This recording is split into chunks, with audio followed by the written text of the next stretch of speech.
welcome back, everyone. Welcome back to another day, another edition of the LiuLi Cup 2024 Grand Finals Group D, the final group of the group stage. I'm, of course, Josai VIP, and with me, I'm joined by these amazing players, by the people in the chat, by my plushies as well. Welcome, one and all, to some more StarCraft, to our second broadcast of the night. We just wrapped up with the LiuLi League, and now we're here merely hours later with the LiuLi Cup. We have our first series, we have our first match, and we are jumping in to our TVP.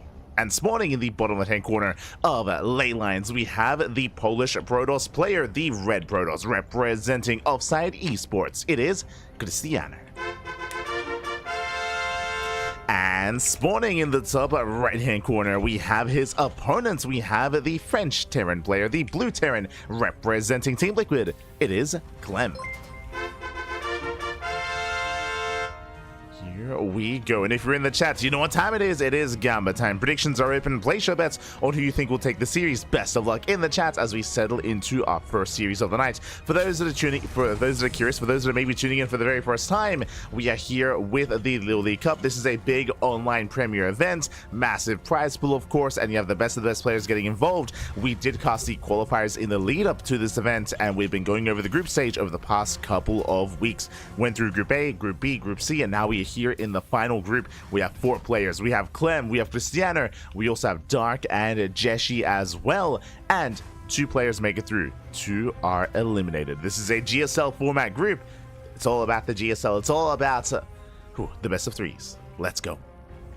So we have our first best of 3. We'll be going into the rest of the group and what it looks like after this match. For the time being, we are going to be settling in. And so far, double gas opener out of Clem. Likewise, we do have our own Gate Cyber into Expand from Krystianer.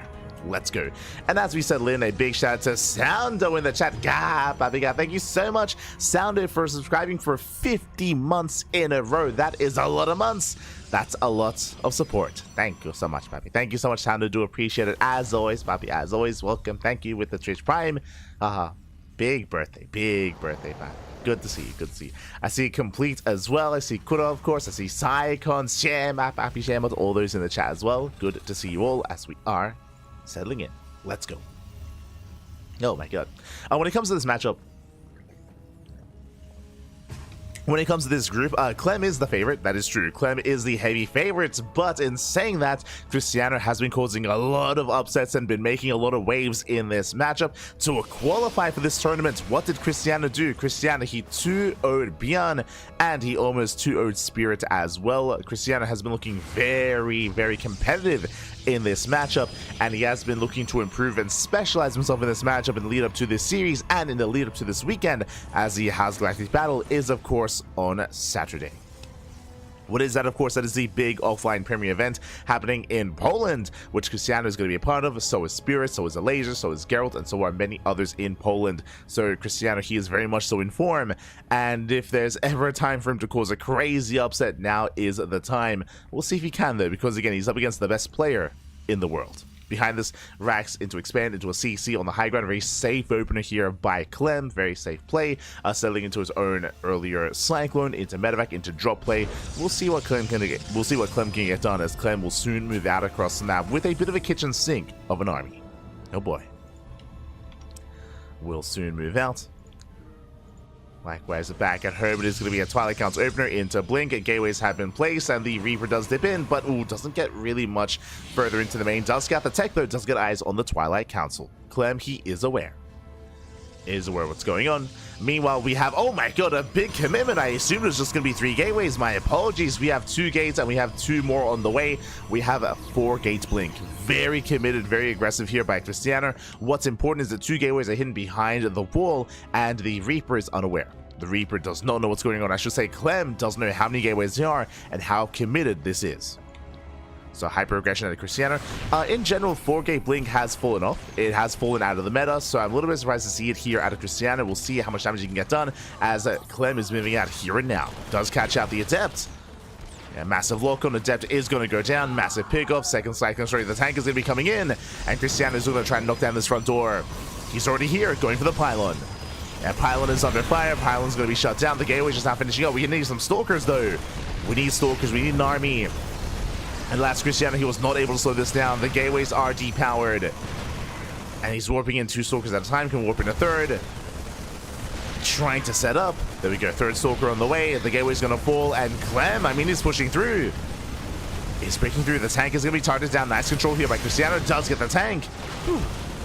Tank does fall, but doesn't matter. As Clem, he does start to step forward. Breaking through the front line, going for the Stalkers. There's the NG overcharge, but alas, there's just too much DPS here. Not enough Stalkers. Down to 5. Up, down to 4. Down to 3. We warp in 1 more just in time. The boys are being pulled. But again, Krystianer, he's barely holding on. Is barely holding. Another tank has arrived. More reinforcements trickling in. The Viking can, of course, land. Can and will. And the natural, I mean, I don't see how we can save this. Stalkers, they go for the dive. They try to focus on the tank. The tank, it may just barely fall. But the trades are brutal. That's 18 probes going down. That is game-ending damage. GG gets called, and Clem takes game number 1. Whew. GG. GG, well played. Clem does take a lead. Again, Krystianer was opening up aggressively. That is true. He was going for Gabling Stalker.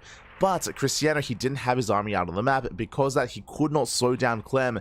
Clem, if you remember, he was the one catching adepts instead of Stalkers slowing down the Bio, slowing down the Marine, slowing down the drop play.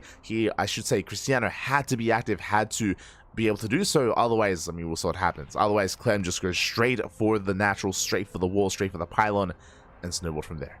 GG. GG, well played with that. Clem takes the lead already, and now we're getting ready for game number 2. Let's go. Let us go. As we are getting ready for that second game, and we'll see how this story continues here. And if Krystianer can actually get into his game. That's the thing about game 1, is that it feels like Clem was able to shut down Krystianer before he could even get a chance at competing and really showing off what he's made of. It was just a rough game there for Krystianer, and it was over before it almost began. You know, Krystianer was still just getting into his own build as things snowballed out of control. And we have our map here for game number 2. It is going to be on King's Cove. Oh boy. Here we go.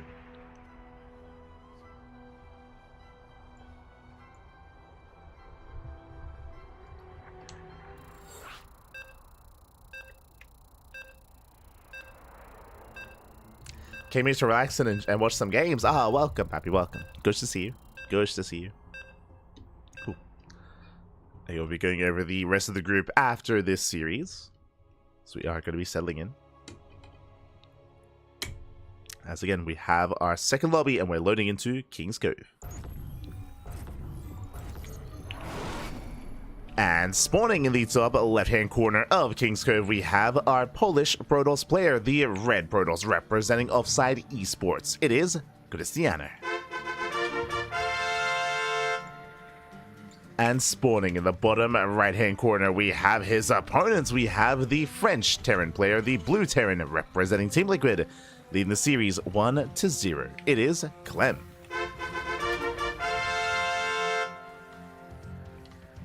We go. But again, just hyper aggression out of Clem. As a reminder, Clem did open up double gas in the previous game. Double gas into a faster 1-1 setup, into, of course, the earlier tanks, or earlier Cyclone, into tank drop across the map. Here, we'll keep an eye on the gases. We'll see how aggressive Clem is going to be in game number 2. Likewise, after Krystianer was denied the 4-gate blink, I'm sure he's going to be going for a different approach, especially on King's Cove. I should also emphasize, welcome one and all to King's Cove, one of the larger maps in the map pool. Likewise, very defendable on 3 bases as well. We have a narrow ramp coming into the natural, likewise a ramp coming into the 3rd base as well, so pretty easy to set up and to defend. If we can get into that kind of game state, we'll see. We shall see. In general, all-ins are not too favored on King's Cove because of the rush distance by ground. It can be quite difficult to move out and quite difficult to really assert yourself on this map. So I doubt that Clem is going to be as aggressive. In saying that, double gas. Double gas opening here by Clem. Once again, faster factory. Once again, delayed CC. As we saw, this build can lead into Reactor Reaper Hellion, can lead into early Cyclones, can lead into an early tank drop, which is what we saw last game, can lead into Banshees, can lead into Cyclones. There's a lot of possibilities here, even committed Wintermine drop play. There's a lot of possibilities here for Clem. We'll keep a better eye on our Terran player here. Keep a better eye on him. Meanwhile, across the map, Krystianer likewise getting into his tech of choice. A Cybercore is done, and he will soon be either picking his Twilight Council, Stargate, or Robo. It's going to be one or the other. What is it going to be? On a larger map, something like a Stargate opener is a little more viable here, but I'm pretty sure Krystianer, he's a little bit more comfortable and more confident with Twilight Council play, with Blink play instead. We'll see. We'll see if he can get there. See what he can embrace. And there it is. There is the tech of choice. Twilight Council from Krystianer, and Clem does confirm. Clem, he pokes in, does confirm the tech, and dips in, gets one probe kill already. One worker going down, gets two. Ooh, almost gets surrounded, but not quite. Aye, the Reaper does slip away. And Clem, he should be able to escape, getting another probe for his troubles.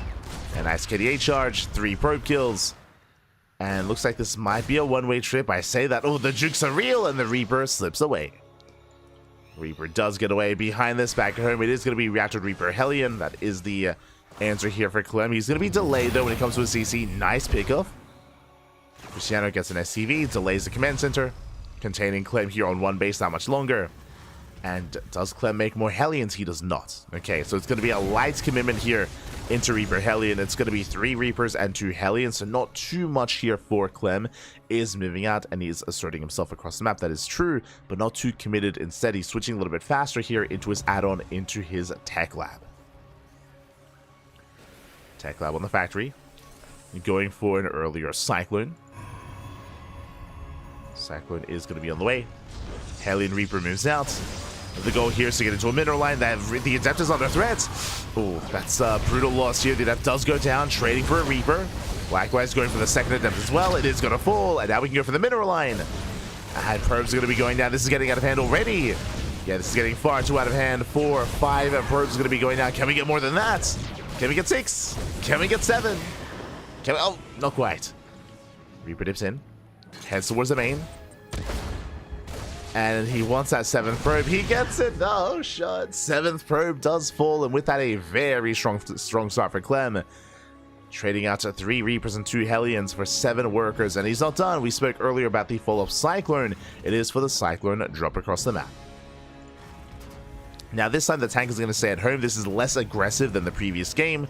As we mentioned, Clem is not going to be as intense or as committed as he was in the previous game, in game 1. But he's still moving out nonetheless. And the pressure's on Krystianer. Behind this, Krystianer going for Blink, going for 2-gate Blink into a third. Very economic opener. This means less Stalkers. This also means that he has less to work with here. He has 4 Stalkers at the natural. The main base is exposed. Probes are going to be going down. And Blink is not ready.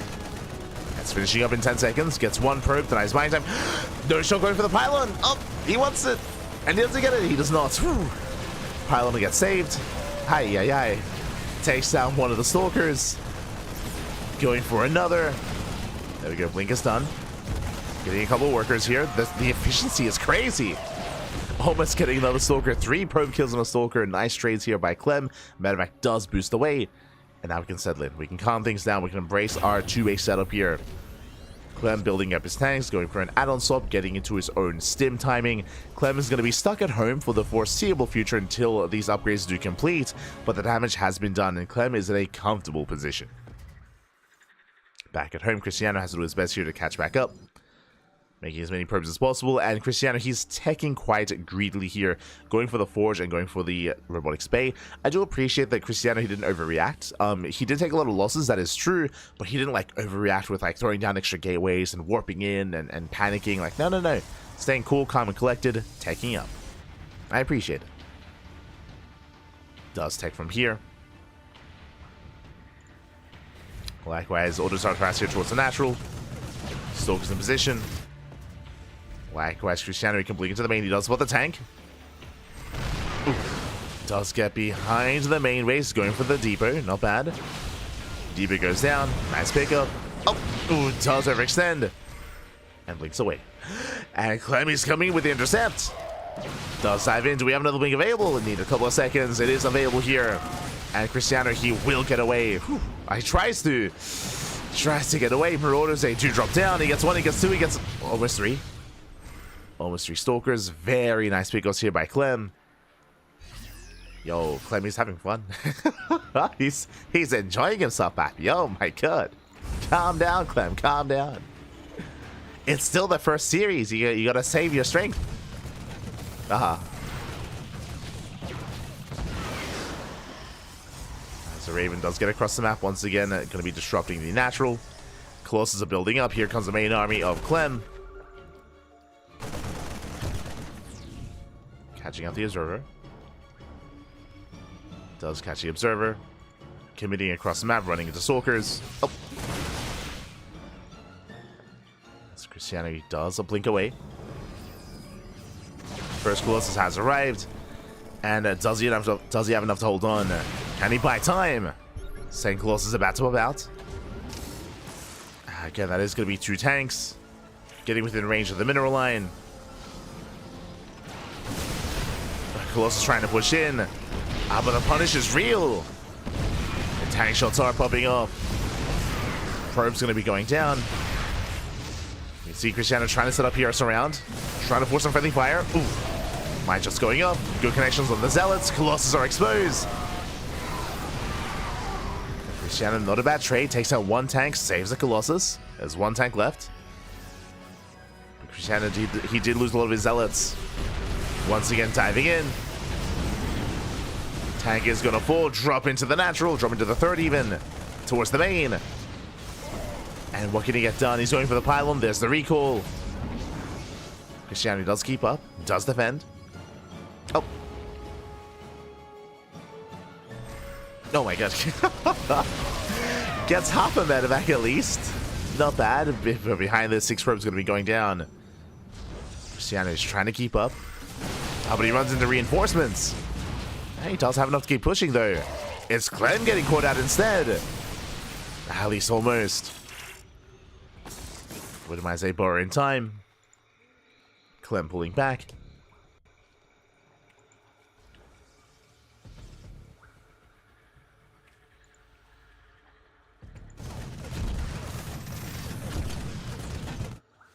So we got Krystianer. He is committed. Back at home losing more probes. At least he's expanding. He's taking a 4th. True. He's getting a 4th base.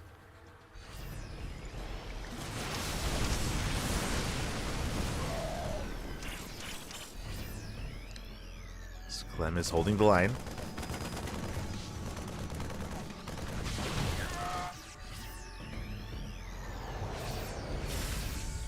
Does hold on. Deflects the main army. Drop play continues.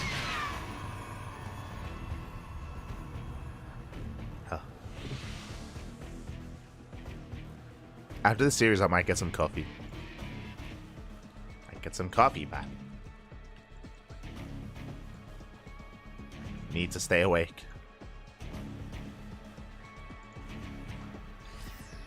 As we do have Clem committing here, 2nd starport. Ghost production has begun, getting to his upgrades. Everything looking as it should so far. Clem looking quite solid. From here, can take a 4th. 4th CC is halfway done. But at least Krystianer has forced back Clem. And again, because of the size of the map, Krystianer, he has quite a bit of breathing room. He is recovering. He's behind, that is true, but he is recovering. At least he maintained his Colossus, building up his Disruptors. And because of this, even though Krystianer is behind, because of the nature of the Disruptor, there is opportunity here to bounce back. All he needs is a couple of good Novas, and Krystianer, he can take some fights. Can take some fights. We've seen it do it before. We can see him do it again. I want to believe. I want to believe that. Working defensively, 3 more probes falling. Catching 2 Stalkers, very nice pickups. Oh, doesn't quite get the ghost. Barely not. Another Stalker goes down. The Disruptors are amassing. At the same time, Krystianer getting ready for a Zealot run by. There are some Widowmines in position and a bunker. Krystianer's main army is keeping up. As Dallas gets spotted. Krystianer, he wants a ghost, doesn't quite get it. So close once again. He wants it back. Zealots get caught out. Krystianer, he does, yeah, he gets one. Let's go. Gets a ghost, he gets hell out of there. Scuttles away. Did lose Zealots in the process though. Krystianer to get the hell out of here. Ooh, staying out a little bit too long. Losing a Stalker. Does trade Stalker for a Marauder. Not bad. As the Disruptors that have arrived. Clem does pre-split. But show us those Novas. There he goes off. A good connection. Does clip the army. Another Nova going off as well. Mainly turning away. Ooh, first Colossus goes down. Again, that's a lot of Vikings. And the Colossus, they just evaporate. No more Colossi. Just one more Nova. Nova goes off. Another disconnection. Disruptors are on cooldown, and Clem, he can stim. He can stim in. Going for the dive. Another Disruptor goes off, but it gets started down. And Krystianer, he's in trouble. Trying to reinforce. Waiting for another Nova. Takes down all the Vikings. He does survive. He's holding. Oh. Is holding on. Last at the same time, 11 SV is going to be going down across the map. There was another counterattack. Catching up the Ghosts. Not bad. It takes down 2, takes down 3. The Ghosts go down. Ghost count gets reset. Krystianer, though, he has to back off. At the same time, ooh, losing out a couple of probes. Here at the expansion. Clem, his Ghost count was reset. Needs more reinforcements. The Disruptors are here. We had some good Novas initially, but we need some more. Oh my god, better connection. And punishing the dive out of Clem. Oh, as these Novas, they're actually quite close here. They're quite fast, and we're running out of Novas. And we are running out of Novas. Instead, Krystianer, he has to commit a little bit harder here. Cannons aren't finishing up. And Clem is so close to overwhelming. Once again, these Novas just a little bit too soon. Oh, better connection towards the end. But Ghosts have arrived. EMPs are available. The Colossus has arrived as well. There's no more Vikings. No more Vikings. Now Krystianer can take some better trades. But it's still just the one Colossus. There we go. Second Colossus has arrived. Viking production back on the way here for Clem. Krystianer holds. Whew. Krystianer, he does hold on. At the same time, getting a 5th. Oh, that's always getting damaged. Wouldn't mind did borrow. Clem splitting off his army. Going for a triple drop. Let's see what he can get done. Head towards the 5th base. Clem moving in. Shells the EMPs. Up! Oh, there's a lot of potential. Gets one Ghost. Takes down a Ghost. Nicely done. At the same time, ooh, triple drop comes in. Krystianer out of position. He's not ready for this. And he responds. He brings everything back home. It's a big opportunity here for Clem. Clem going for the dive. Nova's second guessing himself. Yeah, indecisive moves there from Krystianer. He's panicking. Yeah, and with that, the base is going to go down. Krystianer, he has been out of position. GG gets called, and Clem, he will take the series at 2-0. GG. Whew. Oh my god. GG, well played, Clem. He will take the series, will advance on into the winner's match. But a shout out to Krystianer. Game 1 was a lot more decisive. You know, game 1 was very fast and very quick, and we didn't really get to embrace game 1 too much. Here in game 2, we had more of a back and forth. Clem, he was looking very informed, don't get me wrong, but Krystianer, he had his moments as well. Was able to survive, able to buy time, able to build up an army, able to max out as well. In the end, was overwhelmed, but regardless, GG. GG, well played. Whew. With that, Clem does advance on into that winner's match, and we are getting ready for our second series of the night. Let's go. If you're in the chat, you know what time it is. Exclamation mark B. Exclamation mark B in the chat to have a look at the back yourselves. Let's switch our scenes over and catch up on what has been going on. As we catch up, a big shout to Complete in the chat to Complete Noob. God, Pappy God. Thank you so much for gifting a sub to Monsieur Sadsack. Oh my god, thank you so much. Thank you so much for the support. Thank you so much, and I hope Monsieur Sadsack does enjoy the content, does enjoy the sub as well. Gracias, Pappy, gracias. Thank you so much. As we are settling into our next series, as you can see, the groups here and now. We have Clem. Clem takes on Krystianer. Clem advances on to the winner's match. Krystianer gets knocked down to the elimination match, and up next we have a ZVP Dark versus Jieshi coming up next here on the channel. Let's go. Let us go. So we're getting into our next series, getting into our next match.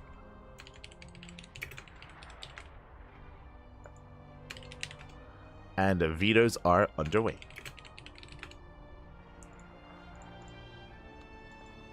Sorry, just setting some things up here. Beautiful. But vetoes are underway, and up next is going to be Dark versus Jieshi. Of course, Dark is the heavy favorite. Jieshi is, I would say, a little bit less active nowadays. He isn't really competing in online open cups. He does play in regional events, that is true, but he hasn't really been the most active of players, so it's really difficult to kind of place the skill level of Jieshi at the moment.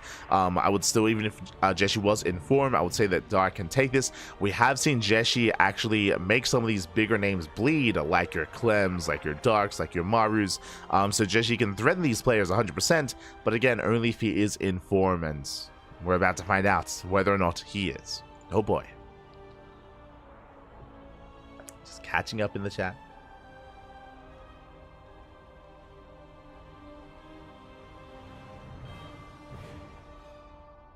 Here we go. The DT beverage. Ah, true, true. Ah, no. It's here, Pappy. It's here.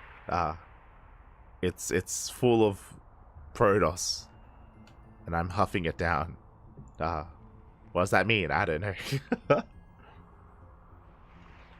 But vetoes are on the way as we speak. And again, just really clean control early on there by Clem. Getting in a very nice position. See someone asking in chat, like, did Siege tanks ever need a research for Siege configuration in SE2? Yes, back in Wings of Liberty. In Wings of Liberty, Siege mode was required to be researched, but that was quickly phased out coming into Heart of the Swarm. I believe. I don't think it was like a mid Wings of Liberty patch. I believe it was in Heart of the Swarm. So it's been a while. Has been a while.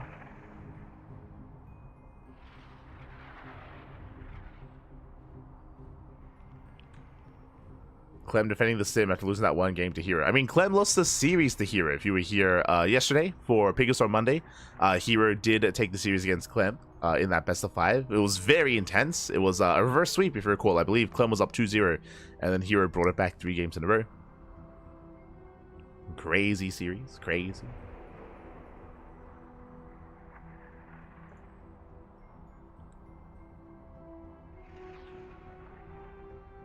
Here we go. Does EMP outrange feedback? I believe it does, but just because EMP is an AoE, so you can like clip a High Templar before Ghost can get feedback.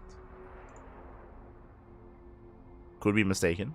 If anyone knows the exact numbers there, you can let us know. But otherwise, I guess we're going to be going on a short break. I guess we're going to be going on a very short break here, just because we're waiting for those videos to conclude. And when we come back, we will have our next series. Shouldn't be too long, so take this moment to drain your disruptors, to massage your marines, to wash your Widowmines, and to, what's the other one? Unload your ultras. See you soon. See you soon.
welcome back, everyone. Welcome back to the LiuLi Cup 2024 Grand Finals Group D. Welcome to the second match of the night. Spawning in the bottom left-hand corner of El Dorado, we have the Chinese Protoss player, the Red Protoss, representing Weibo Gaming WBG. It is Jieshi.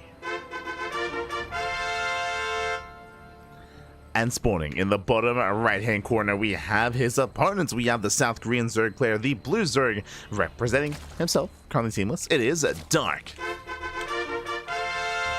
And if you're in the chat, you know what time it is. It is Gamba time. Predictions are open. Predictions are open. Place your bets on who you think will take the series. Best of luck in the chat, as the predictions will soon close in a couple of minutes. Till then, we are settling in. Do have our initial hatch gas pool here by Dark. Likewise, gate expand out of Jieshi. And welcome one and all to El Dorado. El Dorado, we have been seeing a little bit more of as of late. I mean, we've been forcing it in the Eliminate League, so I don't really count it too much in the Eliminate League matches. But it's been great to see. It's been great to see it here a little bit more frequently. Again, it is one of the more unorthodox maps in the map pool. It does allow for very different kind of game states depending on how you expand, and Dark is very fond on El Dorado. We have seen him just ape it up and go into muta rushes, rush into Swarm Host Nidus play, go for Queen walks across the map into all-ins. There's just a lot available here on El Dorado. Really, what limits you is your creativity here and how you want to be an animal and just send it across the map. It's crazy. Again, like the potential short rush distance by ground, likewise the potential third base as a goal, the fourth base as a goal as well, even the fifth.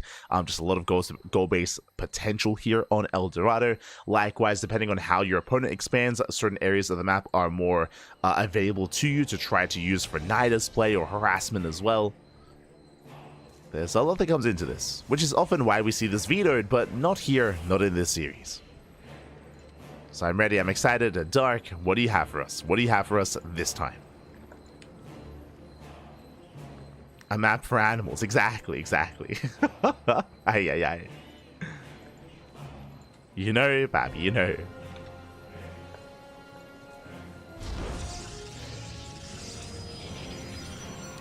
I started playing when Wings of Liberty first came out. How times have changed, but memories stay. True. I was recently watching the Sue documentary. For those who don't know, we don't apologize for not bringing it to your attention yet in the podcast. But Panda Me, he's been working on a Sue documentary for a very long time, and he released it like a week ago, or maybe a couple weeks ago at this point, and it's really well done. It's a really well done documentary, and it's so nostalgic. Almost in a sad way, I'll be honest. Like there's just so many memories and so much history with Sue and with Sarka, like Sue specifically, of course, because that's what it centers around. And yeah, it's really nicely done. It's really nicely done. It really does invoke a lot of feelings, a lot of memories, a lot of yeah, definitely a lot. It's really well put together. One of the better documentaries that I've seen related to StarCraft, if not the best documentary that I've seen related to StarCraft. Like a lot of time, a lot of care was put into it. I do recommend it if you haven't seen it. Do recommend. And we'll be talking more in depth about it tomorrow during the podcast. Until then, Stargate opener into Void Ray. There's going to be a Void Ray here for Jieshi. Moving out, catching out the Overlord. Oh. Not a bad start. Now, typically with a Void Ray opener, as we are seeing here, the purpose is to hunt down Overlords. The purpose is to deny vision of the Zerg player and hide some tech. And there it is. It is going to be a Gateway Explosion with the Twilight Council with Glaive Adept. So Void Ray opener into Glaives. Third base is being taken to hide the build, and the pressure is on Dark to figure out what the hell is going on.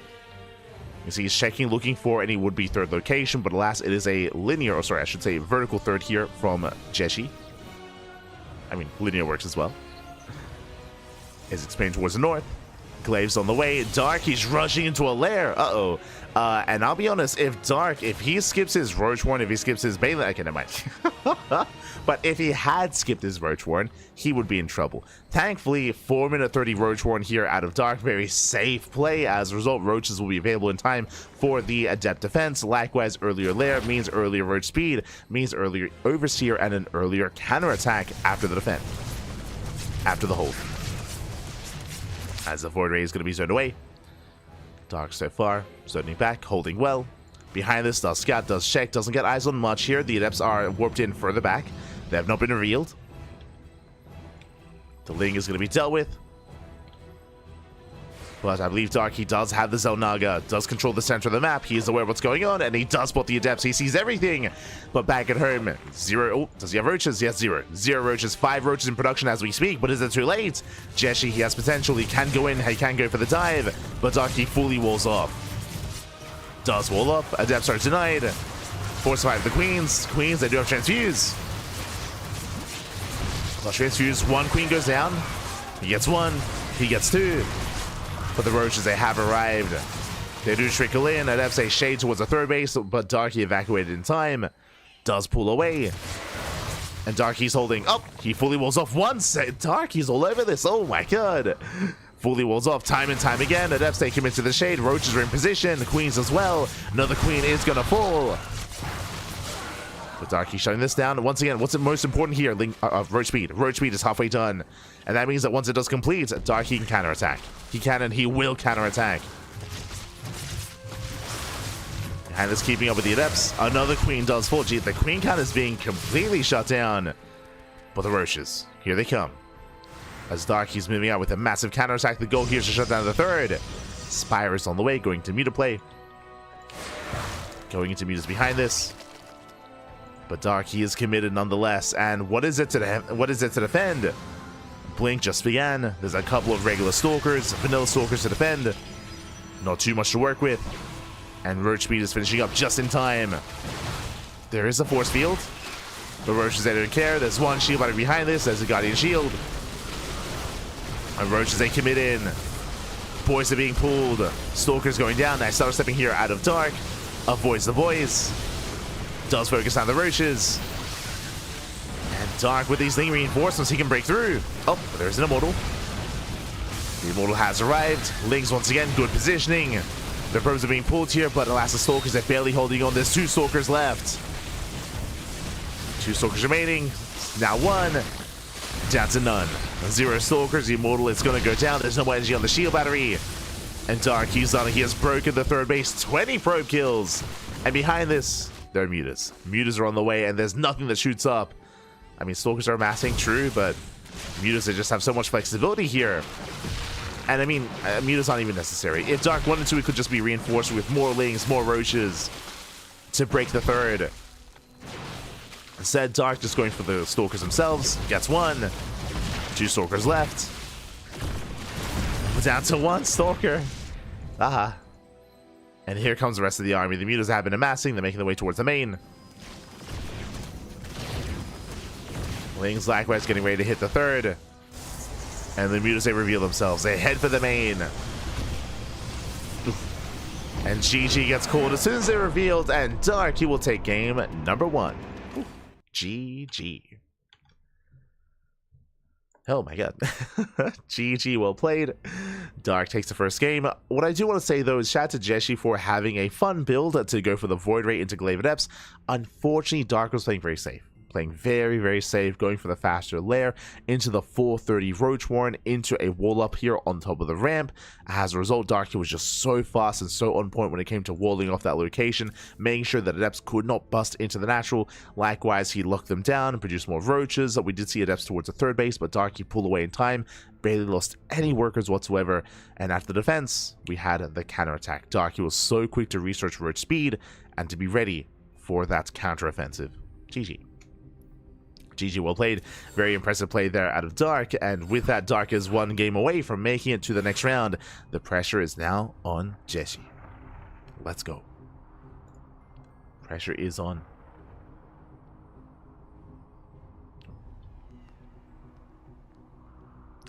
Link it. I believe Kura did link it in the chat. There we go. Again, that is. Oh.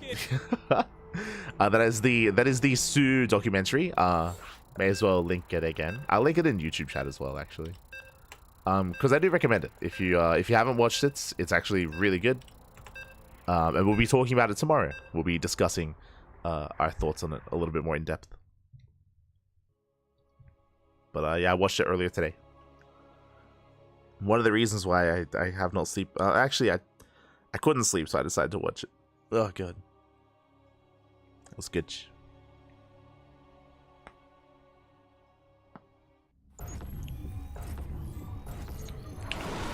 here we go. We're getting into game number 2. And spawning in the top left-hand corner of Whispers of Gold, we have the Chinese Protoss player, the Red Protoss, representing Weibo Gaming, WBG. It is Jieshi. And spawning in the bottom right-hand corner, we have his opponents. We have the blue Zerg player from South Korea, leading the series 1-0. It is Dark. We go. All these great players. Yeah, for sure. A lot of stories to tell, a lot of history in StarCraft, a lot of history. Good stuff.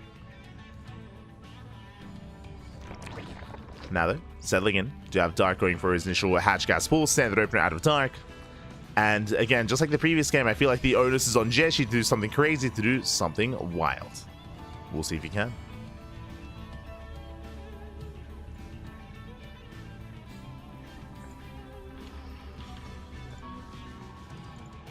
Here we go.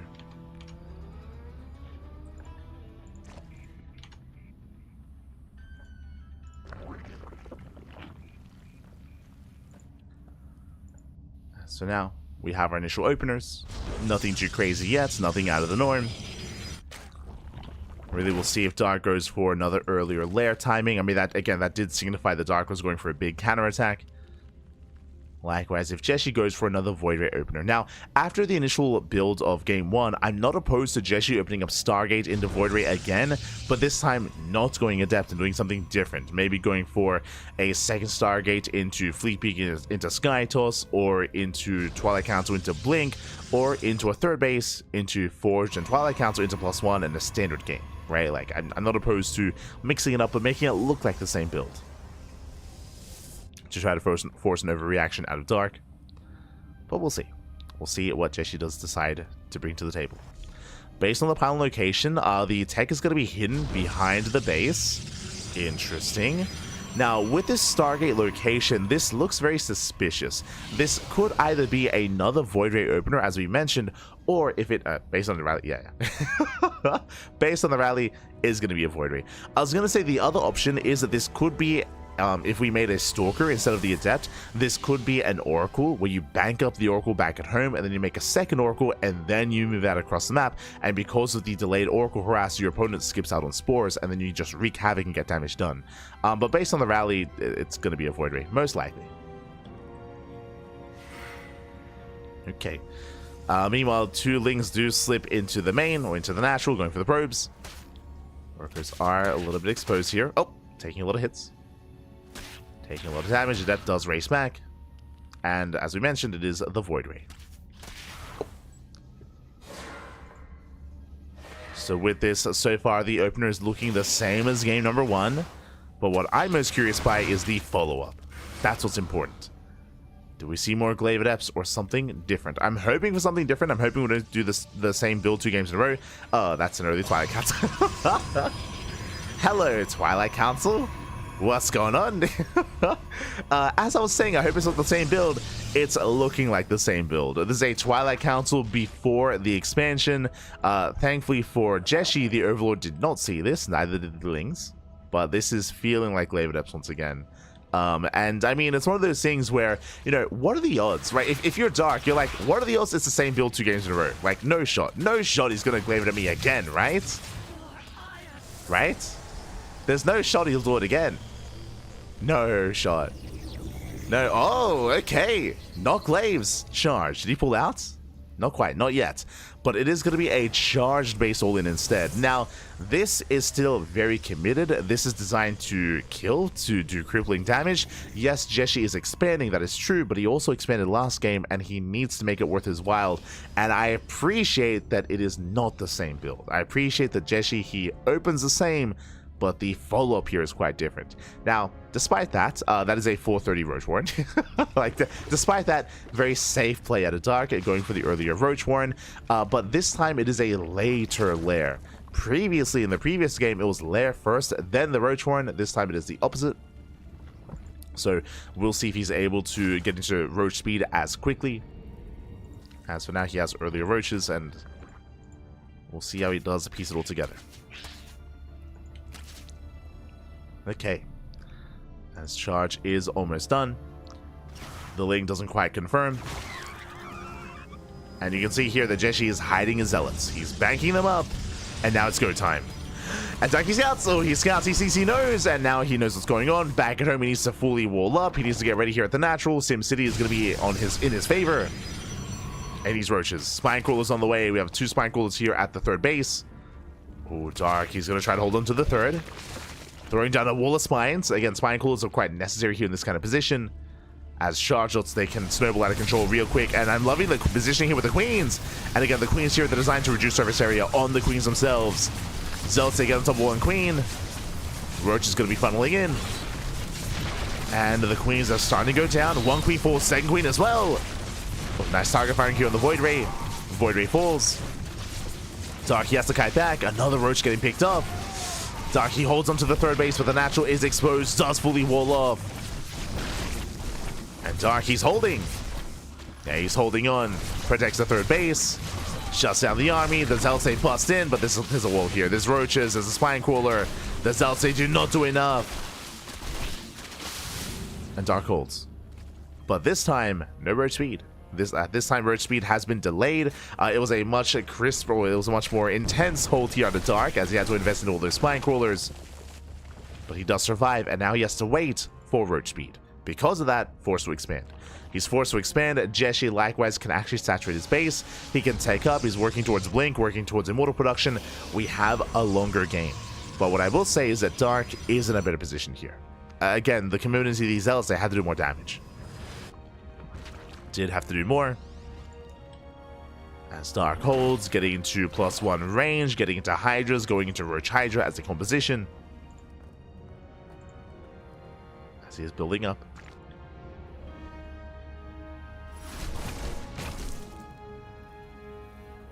As I'll say dip in. Getting eyes on the expansion. Jieshi now knows that Dark is expanding. That he's not committing to an all-in. Not yet.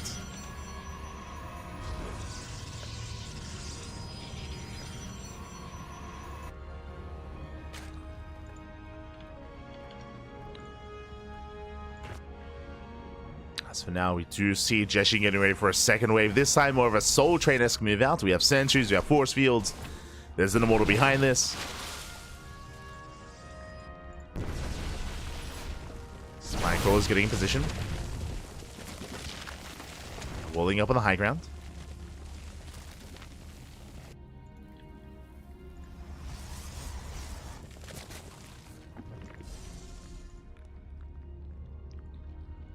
Jieshi just waiting for reinforcements. There is no War Prism, true. No War Prism with the main army. Making more Immortals, pushing in.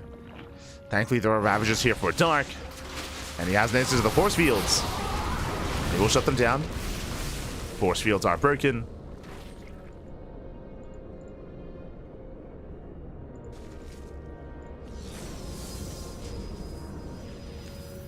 Jieshi the Prism has arrived. He can still pull this off.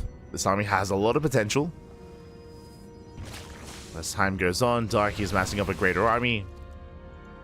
Looking to collapse in. Force fields are going to be dealt with. The sentries are getting exposed. And the sentries, yeah, they're going to be going down. The final force fields for Jieshi. The Immortals are exposed.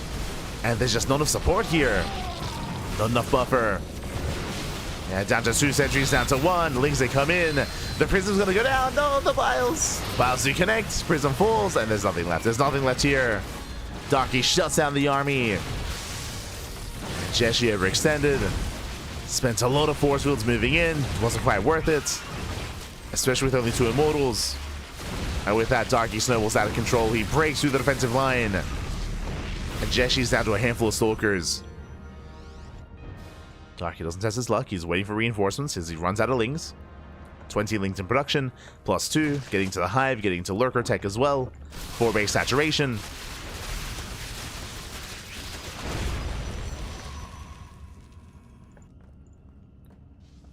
Dark is rotating.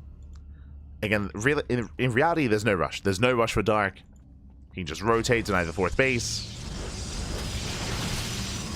Shield Barriers are not ready. The expansion, it should go down. There's no saving it. I started stepping. Snipes the base. From here, Dark headed towards the third. Oh. Snipes the sentry. Lurker den is done. Lurker upgrades are on the way. And from here, Dark can just calm things down and tech into lurkers.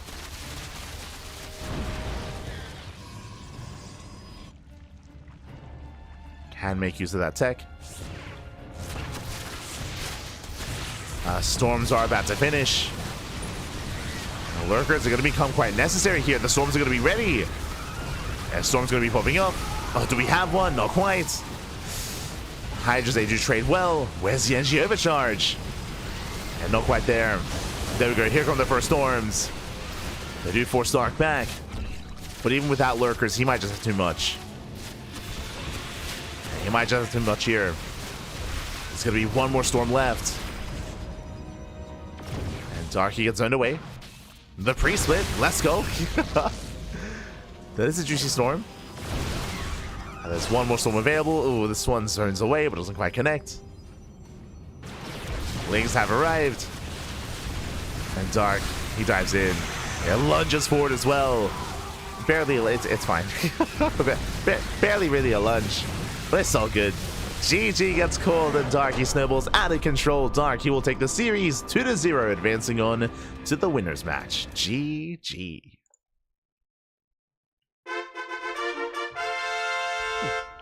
GG, well played. Darky will claim the series. Again, he did come in as the heavy favorite in this matchup, but shout out to Jieshi for at least having two very specific builds here. Game 1 going for Void Ray into Glaive Adepts, Game 2 going Void Ray into Charge as well. So I do appreciate that Jieshi did mix it up and had some builds prepared here for this series. Didn't quite work out, but I appreciate it nonetheless, as that does wrap up our second match of the night. And up next we have the winners match. Oh boy. As we have a player that has been patiently waiting this entire time. Exclamation mark B in the chat if you guys wish to have a look yourselves, but we do catch up here on the bracket, and there it is. Clem took down Krystianer, Dark took down Jieshi, and up next we have the winners match between Clem and Dark, followed by the elimination match between Krystianer and Jieshi. Oh boy. Here we go. So those are our upcoming matches here to determine the first player to make it through into the playoffs out of Group D. We're going to be going on a short break as the players have to conduct their vetoes. They do need some time to get things going. So we're going to be having a short break, just catching up.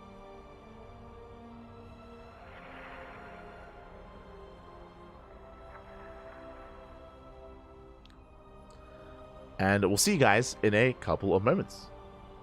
What a winners match it is. It is true. We're looking forward to it. So we're going to be going on a short break. When we come back, we'll have that TBC. I'll see you in a couple of moments. See you soon.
And welcome back, everyone. Welcome back to the LiuLi Cup 2024 Grand Finals to Group D, to the winners match. We just wrapped up with the first two series of the night, and now we are here to determine the first player to make it through from the group stage into the playoffs from Group D. And spawning in the bottom left-hand corner of Amygdala, we have the French Terran player, the Blue Terran, representing Team Liquid, the reigning world champion, the best player in the world. It is Clem. And spawning in the top right-hand corner, we have his opponent. We have the best Zerg player in all of South Korea. It is Dark. Here we go. This is a much more important match here for Dark as well, because we are looming on military service. For those that are curious, I did slip up earlier, almost introducing Dark as being on a team, but Dark, he is currently teamless. He was on Talon Esports for quite some time, but recently did leave the team, citing that military service was on the horizon. That of course, that military has been something that he's been postponing for a time. In that time, what happened with Dark? He became a dad. He became a papi, and I'm sure a big reason as to why military service was postponed was because he wanted to be there for the birth of his daughter, to be able to raise his daughter as well. And you know, now that that has kind of gone through in a way, I mean, military service is still something that needs to be done here. It is mandatory, so that is looming here for Dark, and is something that is coming up soon. TM, most thinking here in January. So this may be the last premier event, the last big event that Dark competes in. And I'm hoping it goes out with a bang. I'm hoping he makes it to the playoffs. I'm hoping he makes a deep, deep run in this tournament. But making through the group stage is the first step. First things first, though. Welcome to Amygdala. Welcome to a gasless opener. Let's go. We are going to be opening up gases. We have spoken about this in the past, but there are certain maps here in the map pool that you can get away with this kind of build on. I would say this is risky. I would say this is risky on Amygdala. Typically, we see gaseous openers on El Dorado, on maps like Abyssal Reef, on Neon Violet Square, on King's Cove even. The reason for this, when you go for a gaseous opener, no link speed. No link speed. Oh, also my apologies. Predictions. Predictions are open. Place your bets. Place your bets on who you think will claim the series. Best of luck in the chat on who you think will advance on in this best of 3. But again, without link speed, you have to try to keep up with the Reaper Hellion aggression with purely queens. With purely queens and a handful of slow links. So Dark, he is cutting corners, and on the maps that I just mentioned, maps like Neon Violet Square, like Abyssal Reef, like El Dorado, you have a very narrow choke point or a ramp coming into the natural, and likewise a much more defendable third base. Here on Amygdala, less so. Here the entry points here are quite wide open, they're quite large, so I would say it's going to be a little bit more difficult to defend with purely queens. The plus side is the rush distance. The rush distance by ground is longer, that is true, and I think that that is what Dark is trying to rely upon, but this still feels quite risky, especially considering that Clem is notorious for punishing players that go into gaseous openers. What do you see here? 1-1-1, no third TC. No third CC. Very aggressive build here by Clem. He's going to be in the face of Dark with a mass amount of Hellions. This is how Clem dismantled Serral previously in EWC. And here we go, Hellions, they go for the dive. Lings are trying to keep up. So far, good defense here out of Dark, but Hellions make their way to the mineral line. Drones are going to get roasted. But how many? The drones, they turn back around. 2 workers going to be going down so far. Another volley goes off, but the Hellions should be cleaned up. Only 2 drones falling. So far, good defense here by Dark. Whew. So far, good defense, but Clem is not done.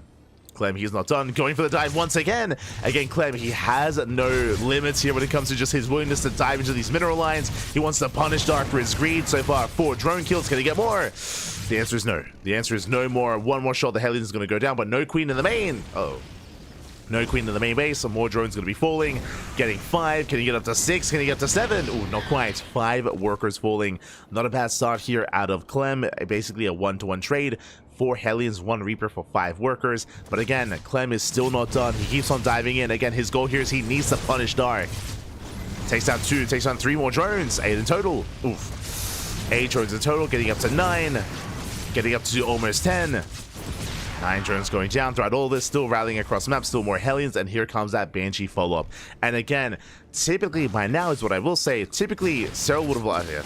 I was going to say Serral would have lost like 15 workers by now, but we're getting there as the drone count is building up, or the drone kill count is building up, getting up to 12 workers. Spores are not ready, there is no detection, and the Banshee is pulling Dark apart. Again, this was a 1-1-1 opener, no third TC, faster cloak Banshee here out of Clem. The aggression has been on point, and he does get 15 drones. 15 workers do fall, and he's still not done. And again, this is the risk you take when you go gasless. This is the risk, and this is why I was concerned for Dark doing this on Amygdala, especially against Clem. Clem, he's known for this. He's known for just aping Hellions into mineral lines over and over and over again. He does it time and time again against Serral, and now he does it here against Dark. Now going for the Queens. Close transfuse. But alas, we've gotten, what, 19, 20 drone kills. 20 workers going down. That is borderline game-ending damage at this point. Lair is just now on the way. Dark, he's stuck, re-droning, resaturating. No tech, no roach horn, no Baneliness, no nothing. Dark, he is in trouble. But Clem finally backs off.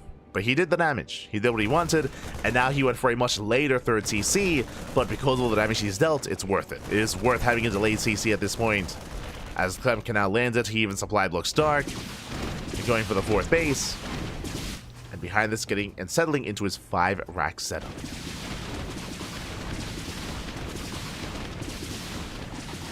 Still 12 workers ahead. That is... This is where we have to say the soup does lie. The drone count is in dire straits for Dark. He is up in workers, but to be up in workers, everything is late. The lair is late, the roach horn's late, the gases are late, the fourth base is late. Everything has been delayed. The upgrades are late as well, as 1-1 is almost done for Clem. So to make up for sustaining all those losses, Dark had to redrone. In redroning, he's falling behind, and here comes the push. And Dark does not have an army. He is not quite ready for this. He's massing up roaches as we speak. Dark, he is in trouble. We'll see if he can survive. We'll see if he can buy time here. Oh boy. So Clem is pushing forward. Tank is siege. So far, massive loads going on for the Queens. One Queen goes down.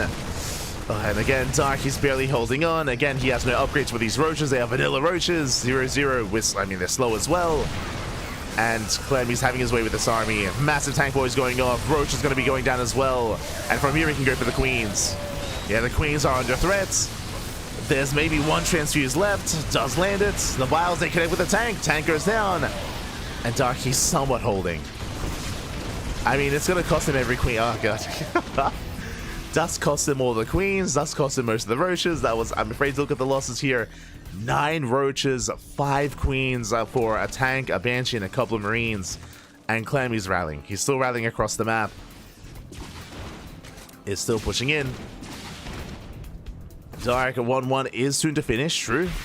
Oh no. As remember, the queen count was reset. The queen count was completely reset. Dark, he's down to 0 queens. He lost every queen in that defense, so no more injects. No more anti-air. 1 queen does pop out. Scan reveals the tech, reveals that Hive is on the way.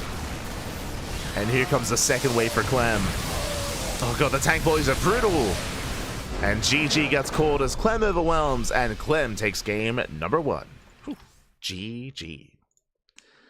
GG, well played. Again, Clem getting those 20 plus drone kills was game-ending damage. As we tried to emphasize there, even if at the end of that you see Dark ahead in workers, that, I mean, he did sacrifice a lot to try to maintain that economy. Everything else was late, everything else was behind. We spoke about it, the bases, the production, the tech, the upgrades. That is why Clem just ended the game with that follow-up push. I'm impressed that Dark survived the first wave. That was impressive, but as we saw, it cost him every queen. Every queen was pulled to defend. They all went down, which means no more injects, which means, I mean, even with somewhat of an economy, could not sustain those losses. And that takes us here into game number 2.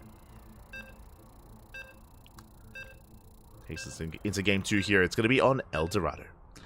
And again, specifically, I do want to wind it back a little bit here. These gasless openers are something that Serral does a lot against Clem, and Serral dies a lot to Clem in doing so. If you were watching our coverage of EWC, we were co-streaming, if you remember, at the time, and most of the wins that Clem had over Serral were based off of that as well. Were based off of Clem punishing Serral for these gasless openers. Like Clem, as soon as he sees that, he will skip his third CC, he will go for a 1-1-1, he will mass up Hellions, and he will pull you apart, or at least try to, and usually succeed.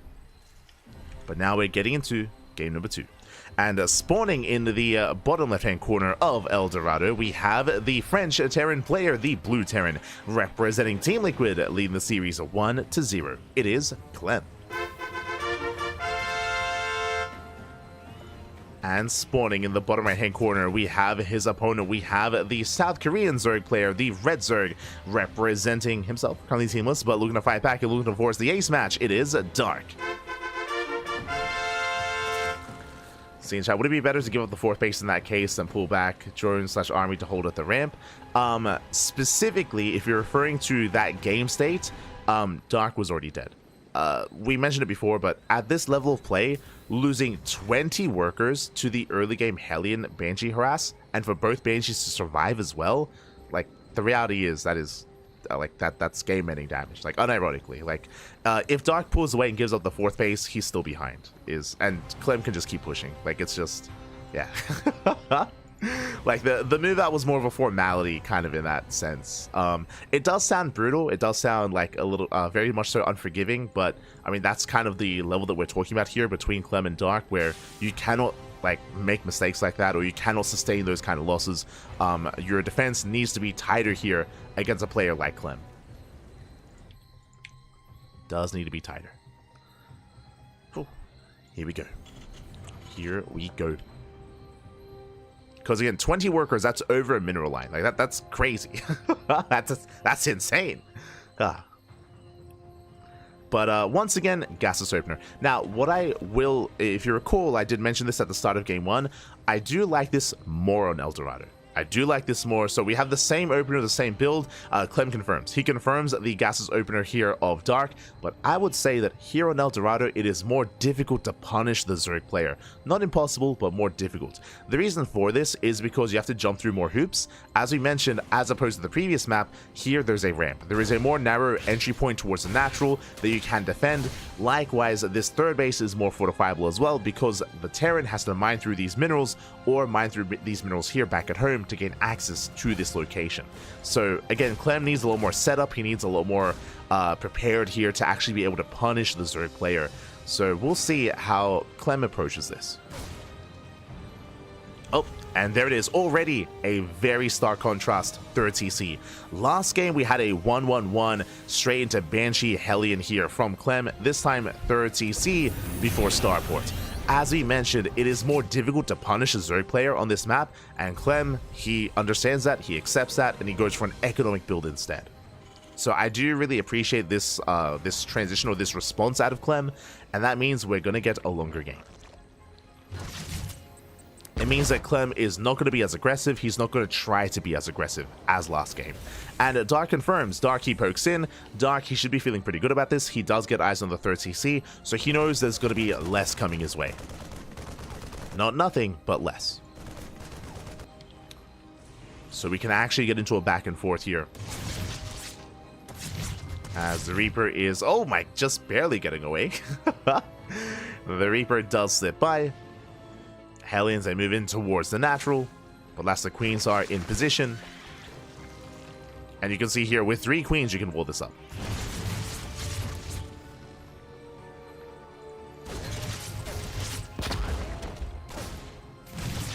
Oh. As Clem does take down the tumor.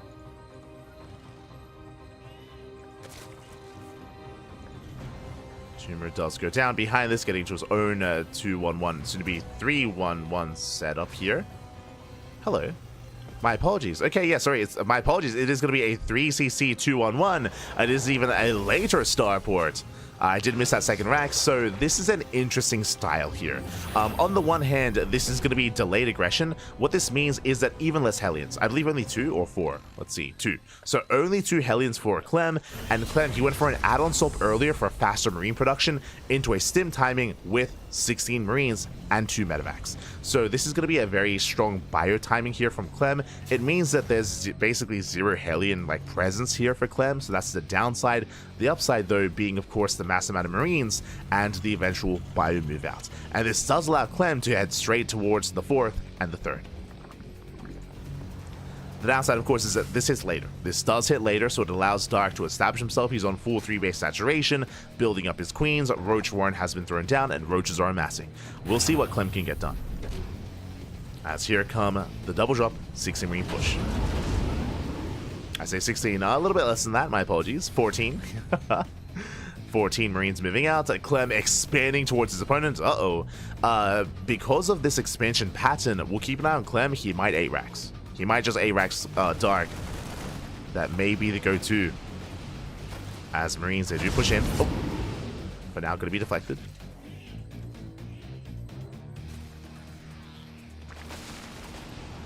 Now going to be deflected.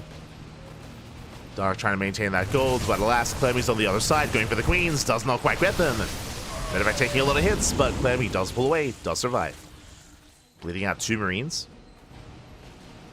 2 Marines so far. Getting into 1-1 so far. Darky's maintaining himself, Hellion into the mineral line. Does get 2 drones, not bad. Considering these Hellions, they don't really scale well into this game. Nice damage. 2 drones do fall. These are 2 extra Raxes on the way. So far, this is a 5 Rax setup. Again, I'm trying to keep an eye on those Raxes. We'll see if he throws down 3 more Raxes, it's a 3-base all-in. As no gases have been taken yet. And again, this is a good map for an A-Rax. It's a good map for a 3-base all-in. As Clem is being forced back.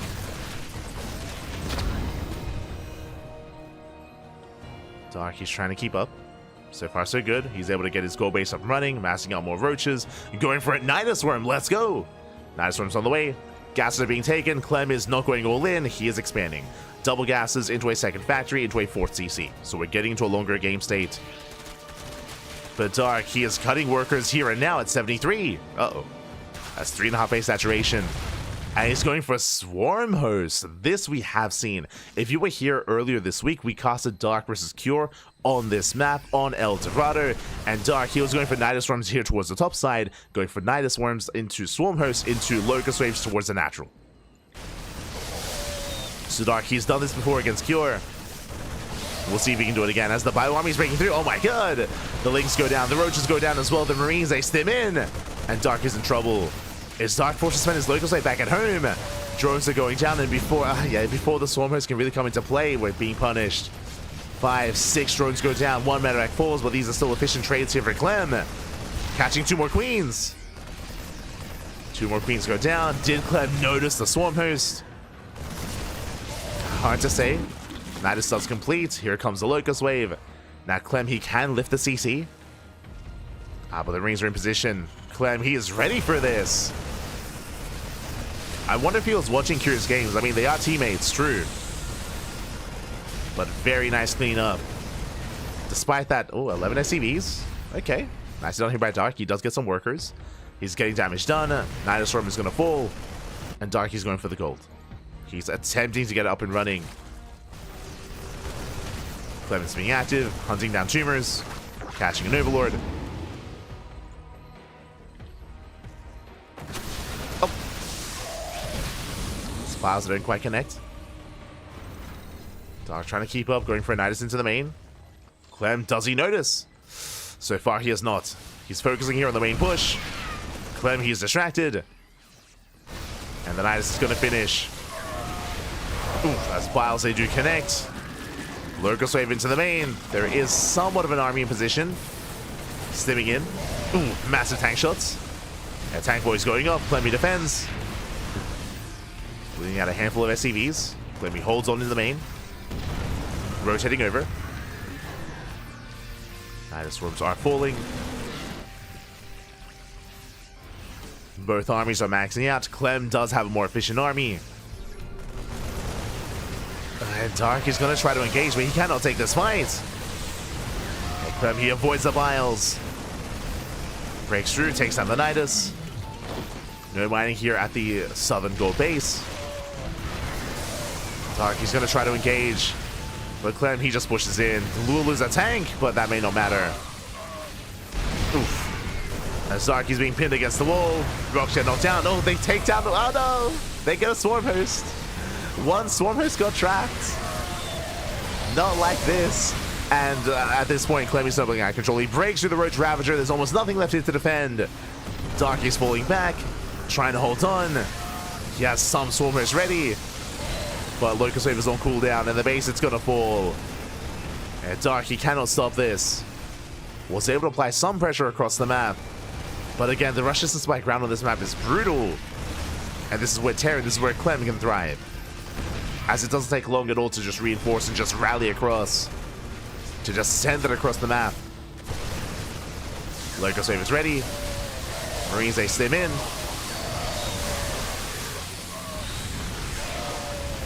As Clem, he just kites back, takes out the Locusts. Tanks, they do the rest. GG gets called as Dark is broken, and Clem, he will take the series at 2-0. GG. Whew. Oh my god. GG, well played, Clem. He will advance on, is in first place out of Group D, and Dark, he's going to be knocked down to the decider match. But GG, well played, regardless, a very intense series here, very intense matches. I mean, Game 1 was more one-sided, that is true, as Clem, he popped off early on, but here in Game 2, we had more of a back and forth. It was great to see Dark swarm her style once again. Again, we saw it earlier this week in Dark series against Cure in that ZVT. We got to see it here once again against Clem as well. Against Cure was more effective. If you remember, in the Cure series, Cure, he didn't just have his natural base, of course. So he didn't just have a CC at his natural base. He had his E base as well. And Dark, he denied 2-2 3 times.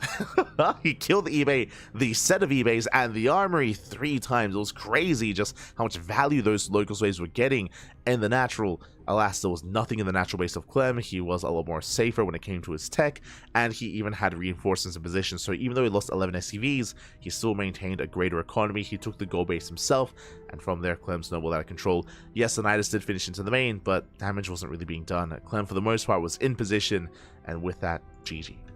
GG, well played. Oh.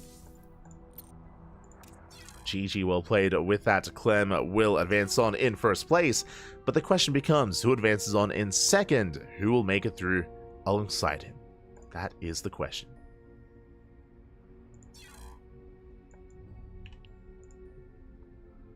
As hopefully we don't get left behind, as we have some series ahead of us. We have our next match. It is going to be the elimination match. The elimination match is coming up ahead of us. It is going to be a PvP between Krystianer and Jieshi. Let's go. Let us go. The loser of this series is going to be eliminated from the tournament. The winner will advance on to face against Dark in the decider match. So we have 2 best of 3s remaining here. And hopefully I don't get left behind. There we go. Beautiful. Whew. As vetoes are underway. Just catching up.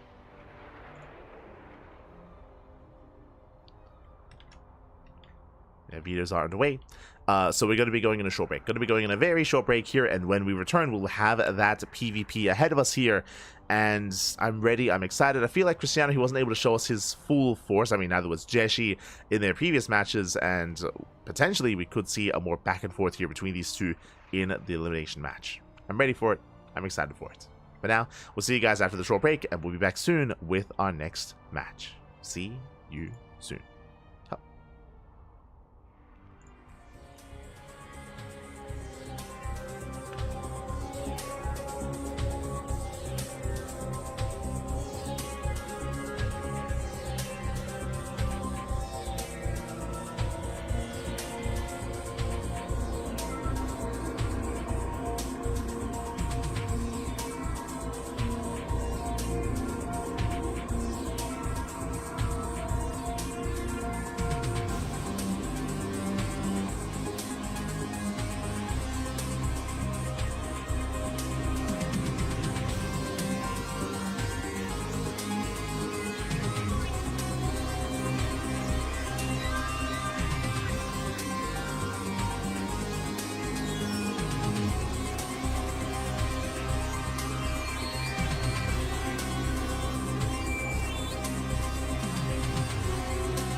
And welcome back, everyone. Welcome back to the fourth series of the night. Welcome back to the LiuLi Cup 24 Grand Finals Group D. Welcome to the elimination match. It's been an intense day of StarCraft so far, and we have 4 amazing players, but one of them is going to be stepping back and stepping out and being knocked out of the tournament. We're here to find out which one is spawning in the top right-hand corner of Ley Lines. We have the Chinese Protoss player, the red Protoss, representing Weibo Gaming, WBG. It is Jieshi.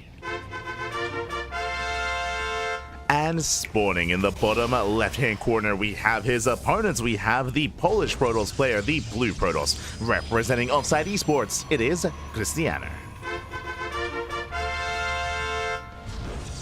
And if you're in the chat, you know what time it is. It is Gamba time. Predictions are open. Place your bets on who you think will claim the series. Best of luck in the chat, as you have a couple of moments, a couple of minutes to place your bets while you can. Here we go. As again, we have 2 matches left here tonight, the elimination match and the decider match as well. For some greater context, the winner of this series won't make it through the group yet. The winner will have to face off against Dark in that decider match. Oh boy. But now that we have our 2-gate opener, it's going to be a 2-gate opener here in the main base of Jieshi. Likewise, 2-gate opener for Krystianer as well. So far, mirrored builds. Mirrored builds all around. Going for the Cybercore into our initial units of choice. Now we have some options here for both Jieshi and Krystianer. We can open up a double Stalker, double Adept, or Stalker Sentry, or Sentry into an expansion. So we have a different combination available here. Each one is either more aggressive than the other, more defensive, more safe, more greedy. We'll see what we go for. Oh boy. So far we're lying in wait. Likewise, both players, they scout each other. They confirm the second pylons are in the main. The second pylon here in between the gases for Jieshi, in between the gases for Krystianer. So they confirm there is no proxy. Meanwhile, we have the answer. Sentry Expand. Let's go. This is the greediest variation you can go for, where you skip the second unit and you afford a faster expansion. Krystianer, he walls off to make sure that Jieshi doesn't pylon block it. So much more economic build here by Krystianer.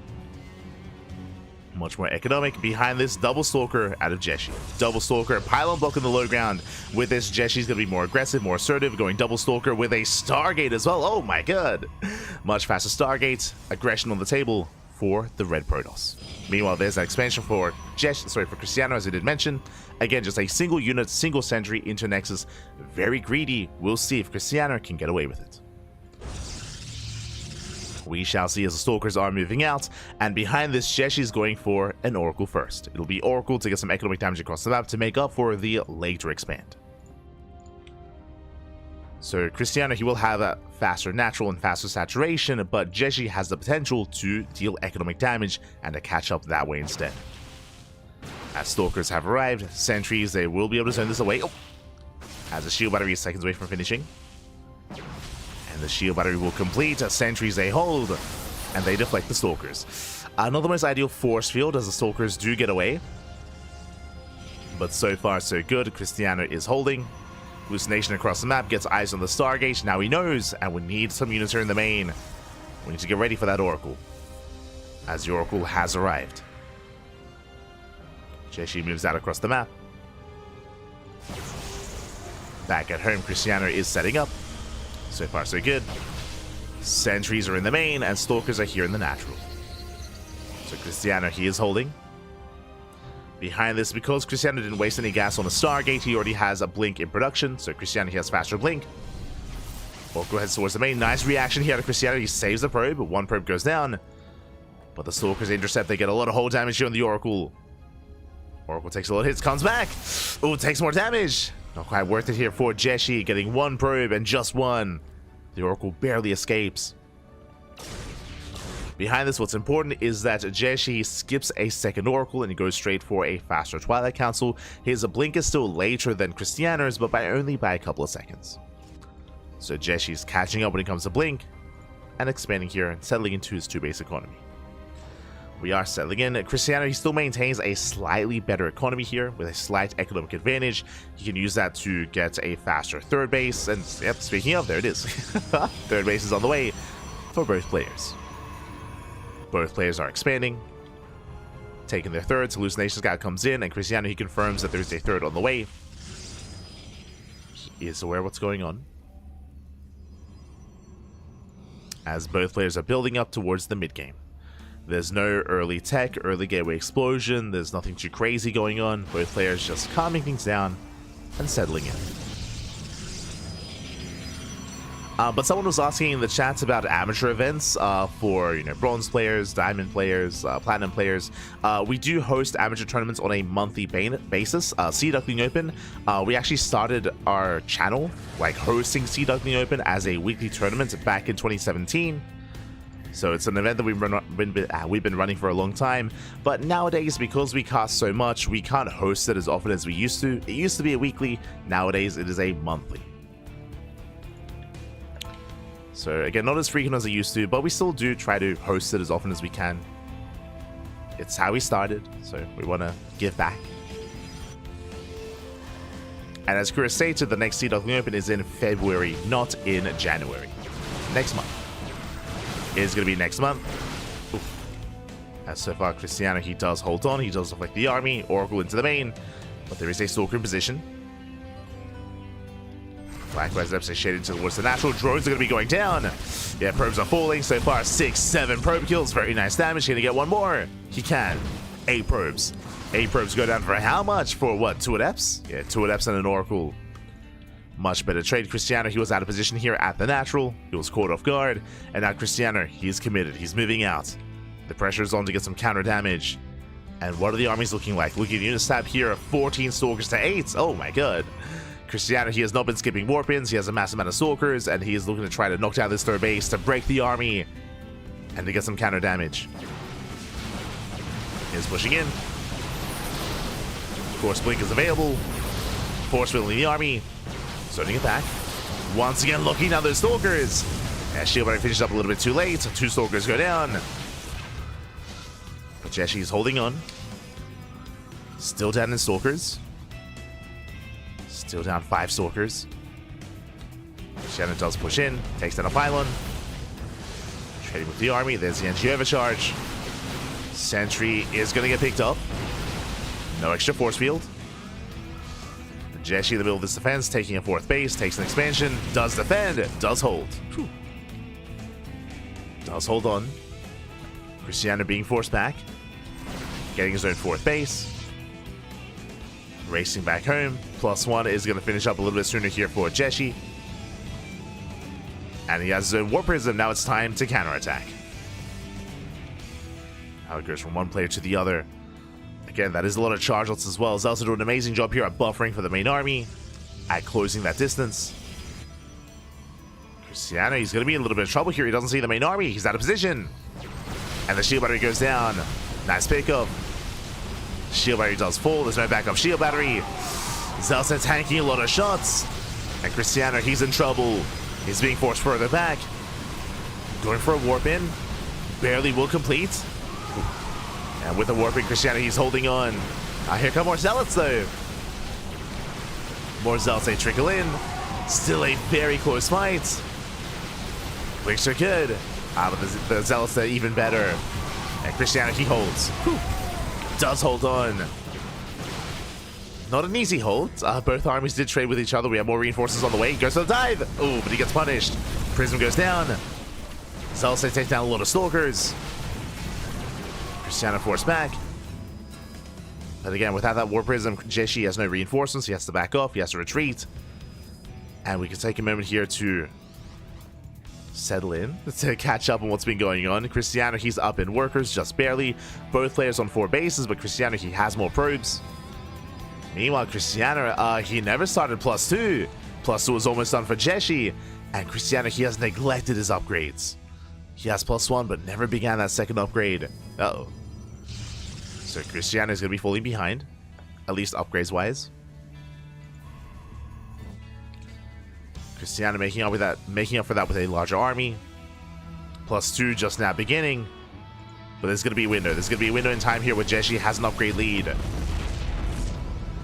And for now, both players very much so gateway heavy, just purely Zealots and Stalkers. +2 is almost ready for Jieshi. And 10 seconds away. Krystianer does dive in though. The upgrades are even. The upgrade just now kicking in. Krystianer coming in from behind, at least trying to. Takes down the Zealots, getting on top of the Stalkers, and can he snipe the War Prism? He's close. And he will. Blinks in, takes down the Prism, denies the Warp in. And Jieshi, despite having that upgrade, the fight did occur just before it was done. And Krystianer is stumbling out of control, chasing down the Stalkers just in time. Catching out the reinforcements, and Krystianer, he overwhelms. Does overwhelm Jieshi. There's no shield batteries, there's no cannons, no static defense. GG gets called, and Krystianer, he takes game number 1. GG. Oh my god. GG, well played. Krystianer does take lead in the series. A very, very clutch game there between the two players. Again, Krystianer, he attacked just before +2 was ready, if you remember. As we are switching servers. But if you remember, just before +2 was ready, it was like, what, 13 seconds away. And Krystianer, he was able to fight, he was able to attack, he was able to out-trade and able to overcome and overwhelm those Zealots initially. Then when +2 finished, it didn't really matter as much, as Krystianer, he had gotten on top of the Stalkers, had gotten on top of the War Prism, and snowballed out of control. GG. GG, well played. Very, very tense game, but alas, Krystianer does take a lead, and we'll see if Jieshi can bounce back. What I will say is, again, it was a very close back and forth, and there were definitely good moments for both players. It was not necessarily one-sided, so I want to believe we can have a series and have a game 3. But we'll see. The pressure is now on Jieshi. The pressure is on. So we're getting ready for game number 2.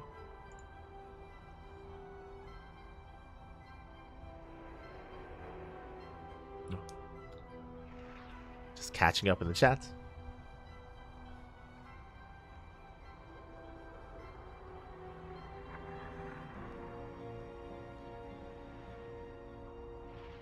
Do you ever bring anyone to guest cast with you? Typically, when we have any guest casters on, they're usually people that are more ingrained in the community and people that are at least somewhat related to the CranKy Ducklings, for example.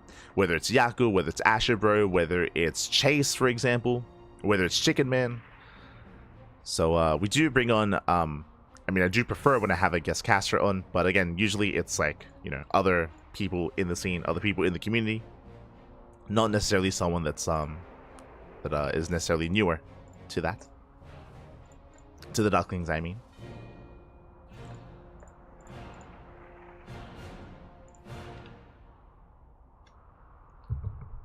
Just as a heads up.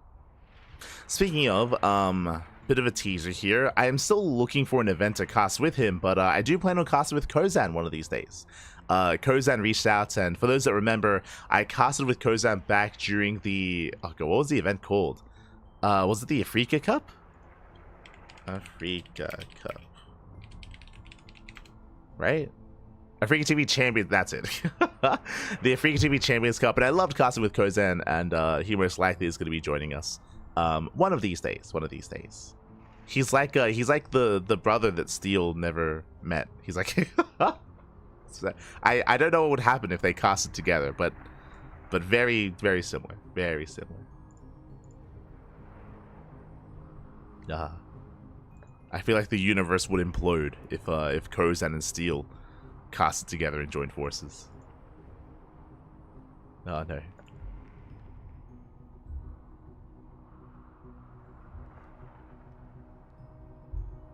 Not like this.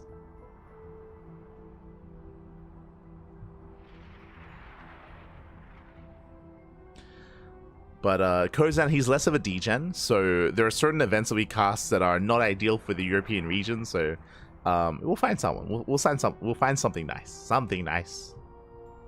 Maybe like a sparkling tuna cup. I think that would be ideal. Would be ideal.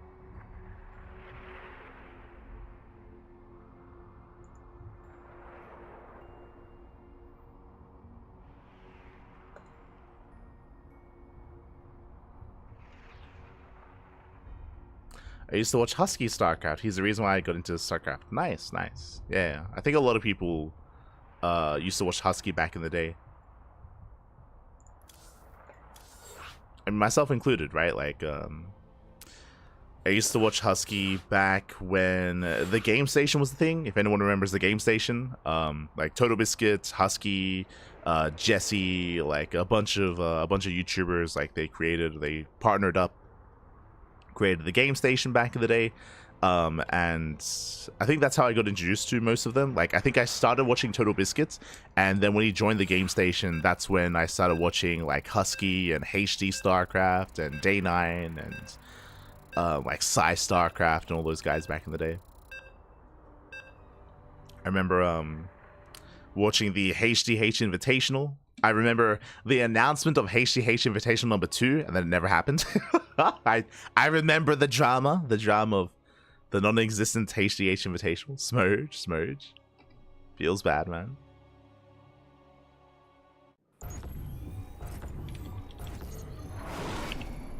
But here we go. We're getting into game number 2, and spawning in the top right-hand corner of Amygdala, we have the Polish Protoss player, the Blue Protoss, representing Offside Esports, leading the series 1-0. It is Krystianer. And spawning in the bottom left-hand corner, we have his opponents. We have the Chinese Protoss player, the Red Protoss, representing Weibo Gaming, WPG. It is Jieshi. Here we go. Yes, those were the days. Those were the days. I remember actually back then, because I was obviously far younger, I wasn't 100% certain if Husky and HD were different people. Like, because of the name of the channel, I was like, oh, is this like where he like uploads like the high definition like version of the VODs? Like, I was a little bit confused, especially because I'm pretty sure there were a lot of matches where they both casted the same games, just like with their own casts, obviously. So it took a while where I was like, oh, they're different people. Oh, I see. Hi. SMH my hedge. But here we go. We are going to be settling in. We do have our 2-gate opener here out of Krystianer, and likewise a 2-gate opener out of Jieshi. 2-gate openers all around. Cybercore is going to be on the way. And just like the previous game, we're waiting for the initial 2 units. Likewise, we're paying attention to the placement of the second pylon. Speaking of, second pylon into the main, likewise from Jieshi as well. So everything is looking as it should. No crazy proxies, and we'll see how we open up. As a reminder, last game, Krystianer, he opened up with a sentry into expand with the of course, block here at the wall to lock Jieshi in. So Krystianer went for something more economic, and Jieshi responded with double stalker. This time, what do you have for us? As the Cybercore is done, and we have once again the same build, sentry into expand. So economic opener out of Krystianer, Jieshi doing the same thing, mirrored builds, sentry into expand as well. So economic openers, I mean, the openers are economic, but can they actually get away with it? Can they actually throw down those bases, or will they pylon block each other? As the probe is in position to delay the expansion. Oh, there's a pylon block. Pylon does block, as Stalker is going to be forced out, and Krystianer, he is delayed. Meanwhile, Jieshi is not, Jieshi expands. So despite the mirrored builds, Jieshi does get a slightly better opener here, a better start, more economic. Krystianer is delayed by a couple of seconds. Is going to be delayed. From here, Hallucination does confirm, does get eyes on the timing of the Nexus. Krystianer is aware. And we have the tech of choice going for a Robo opener, a very safe play by Jieshi. The Robo is on the way. This does give you access to early Immortal production. Does mean that if Krystianer were to go for a 2-base all-in, then Jieshi would be safe and sound. Now, the downside of this kind of playstyle is that you are stuck at home for an extended period of time. You don't really have any map control or any map presence, as you are lacking Blink Stalkers and lacking a more versatile army. So Jieshi is going to be playing more defensive. Meanwhile, with Blink, with the Twilight Council, Krystianer is going to be more aggressive. He's going to have map control, of course, and it's going to be on the Blue Protoss to try to be active and try to delay the 3rd base and find some damage. So the pressure is on Krystianer as he does move out. Does get eyes on the Robo, as we mentioned, early game Immortal production. So the Immortal count is building up over time. And Krystianer, he's aware of that. He's aware. Ideally, I feel like he should respond to this with a faster expansion and a faster 3rd base. That is an option here for Krystianer. Or he could be more aggressive. Speaking of more aggression, that's another gateway. So he's throwing down the 3rd gate. With that, Krystianer, he will have more production than his opponent, as, of course, we only have a 2-gate setup here for Jieshi. The Immortal has arrived, not going for a second Immortal, going for a War Prism instead. Interesting. Prism is on the way to harass. Now we see why. It is going to be the Dark Shrine, and the Hallucination does not scout. So Twilight Council follow-up here, I assumed it was going to be for Blink, but no, it's for DTs instead. So very cheeky build here by Jieshi. And it's going to be on these Hallucinations to confirm. Now again, it is difficult to hide buildings like this in PvP because of how common it is to scout with Hallucinations. It is very common. And Krystianer, he checks for the third, checks once again, he's looking for the third base. There is none. And upon seeing no third base here on location, we should be checking the main. Does dive in.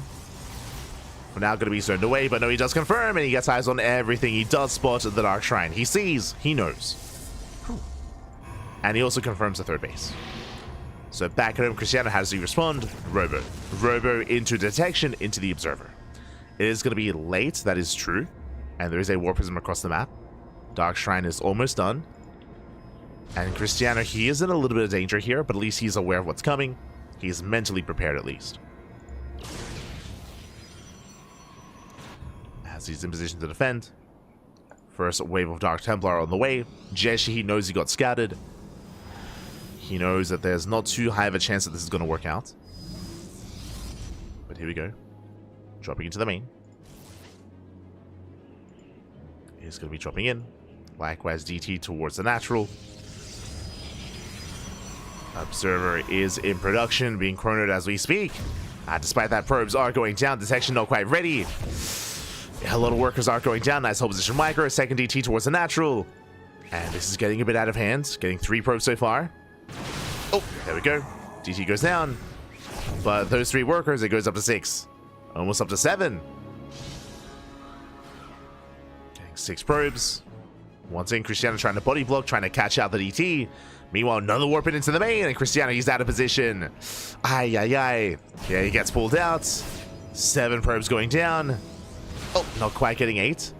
Once again, a very nice hold position micro. Meanwhile, across the map, likewise, damage being done. We do have an F shading in. Oh my god. We see your DTs, we raise you 2 adepts, and he gets as much, if not more damage. Oh my god, 9 probes. Okay. I see you. 9 probes go down. Very nicely done here again. 2 adepts taking 1-shot probes. And despite the damage that Krystianer took, he did an equivalent amount of damage across the map without the tech. Ooh, I spoke too soon. I spoke too soon. More probes falling. Getting another 4 probe kills. Ay, ay, ay. This is stacking up. Prism finally is going to be zoned away, but will survive. Does survive, and just like that, Jieshi takes a lead. Does take an economic lead. Both players getting into +1. This entire time, Jeshi's been building up an Immortal-based army, and I do favor Jieshi in a head-on fight. That's 4 Immortals. That's a lot of Immortals. And I'm concerned for Krystianer. His macro has been slipping. Charge is heavily delayed. +1 as well.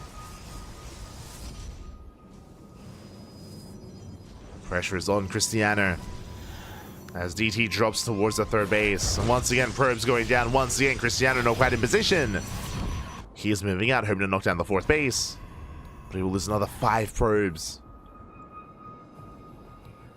And again, despite scouting, wasn't quite able to keep up. He will at least deny the 4th.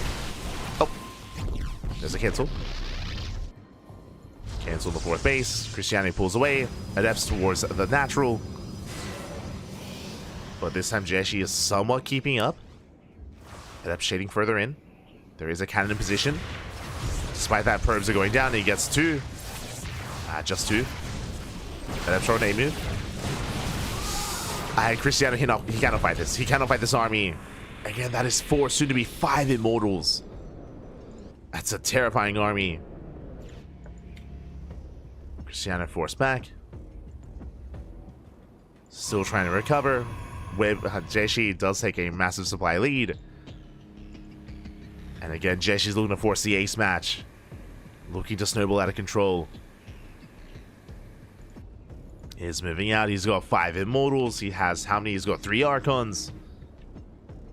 Charge as well. Equal upgrades. Drop into the main. Prism finally goes down, but that's 2 more DTs. And Delta as well. And Krystianer, he's distracted. 4th base is exposed. Jieshi goes for the dive. How would you force a recall? And the expansion, it's gonna fall. There's no saving it.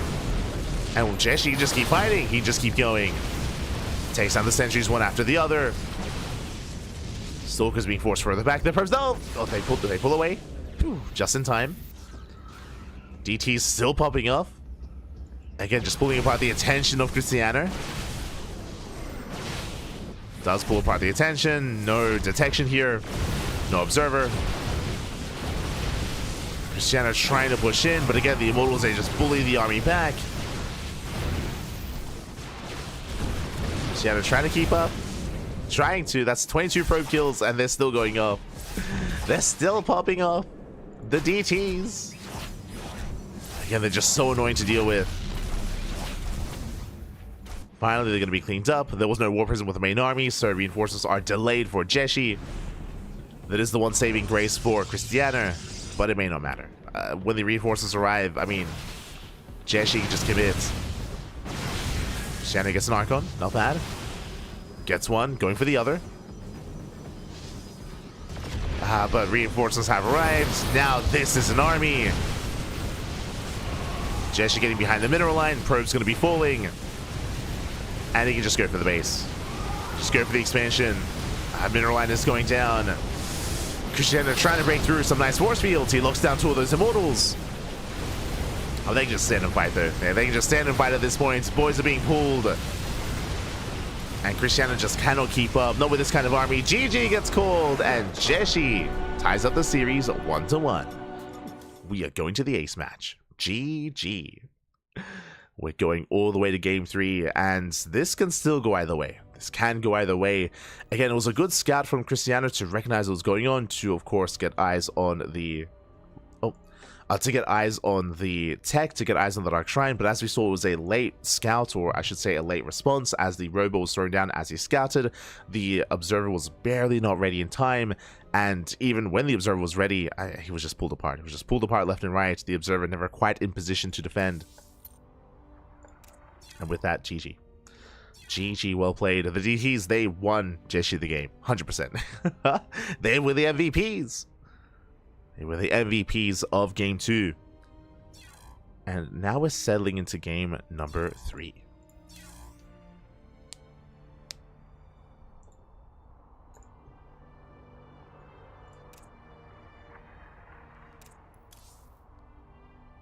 And we'll see how this story ends. We'll see where this takes us.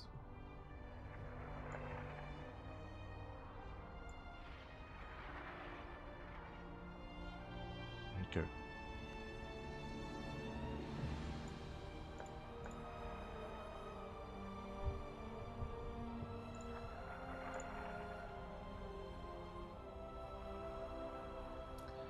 Here we go. And again, of course, Dark is patiently waiting for the winner of this series.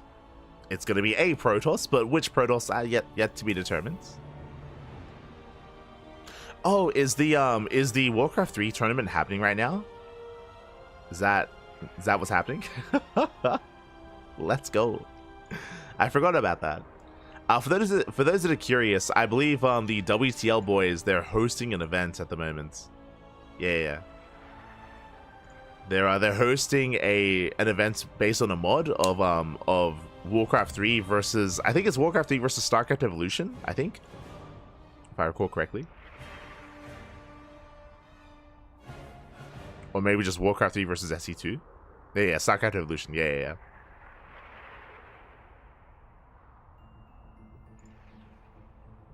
Which is happening at the same time.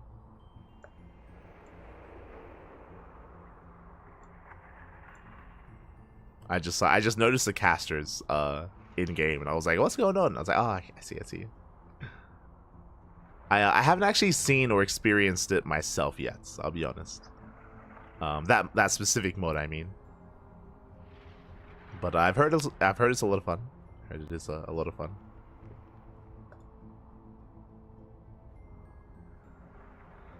KFC Warcraft Edition. Yeah, yeah, yeah.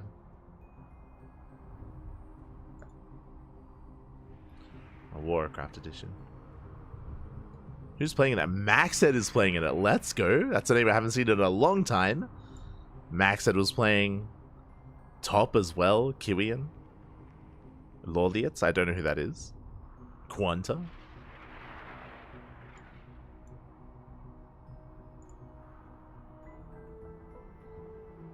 We might go on a short break. Basically what's happening is that we're trying to set up on the Americas server, but from my understanding, Jieshi's having a hard time connecting to the Americas.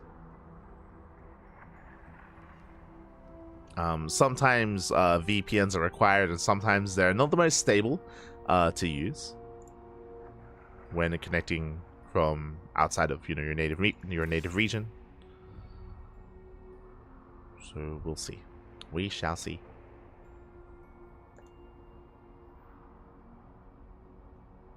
Loliet is a Warcraft 3 Pro thing, maybe. Yeah, the name I'm familiar with. I've seen it before.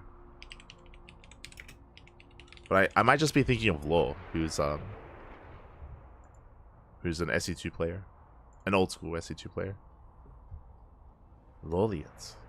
Korean Night Elf player. Let's go. Okay. Interesting. That's cool that he got involved. That is really cool. It looks like he's inactive. Like, I'm looking at his Warcraft Wikipedia page, and he last competed back in 2021, so it looks like he's a little bit old school. Or he's not active anymore. Apparently he's a content creator nowadays. I see. Content creator.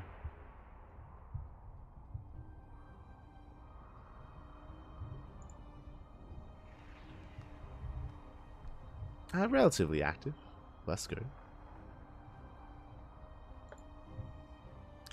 But yeah, I have a hard time keeping up with Warcraft 3. Like, in general, I mean, we do so much StarCraft on the channel. It's just so difficult, like, finding time to keep up with other esports. Like, I have like a passing interest, like, in Warcraft 3 esports and in like Brood War esports, for example.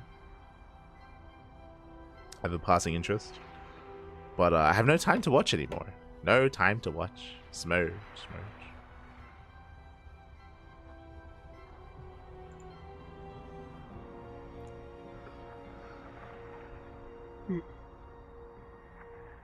Also, if you notice, I am juiced up on coffee at the moment. It's keeping me going right now. Unfortunately, this is our second broadcast of the day, and I wasn't quite able to sleep after a LiuLi. Wasn't quite able to sleep, so right after this, I'm going to bed. Going to bed, waking up in time for OSC later on, as we have a broadcast in 9 hours, in 9.5 hours time. We are going to be live.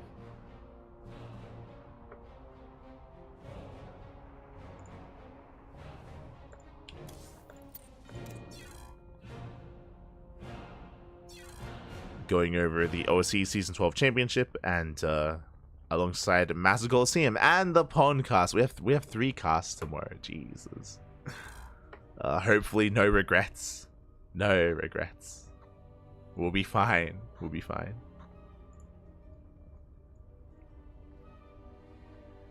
We'll be okay.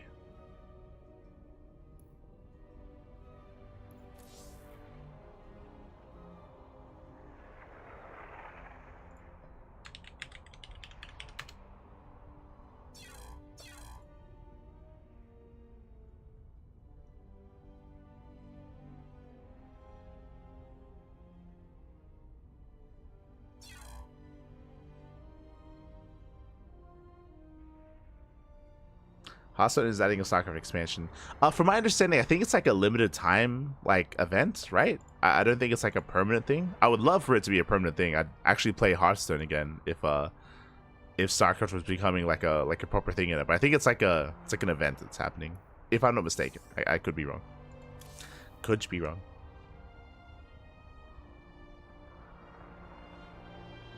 Love to go pro in Marvel Rivals. Yo, that's too zoomer for me.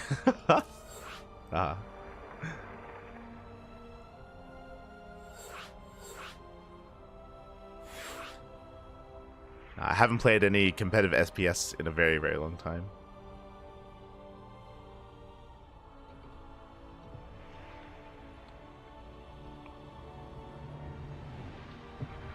One day we'll have some time to play some other games. One day. Right now, just casting non-stop, Pappy, non-stop. Oh, the casting.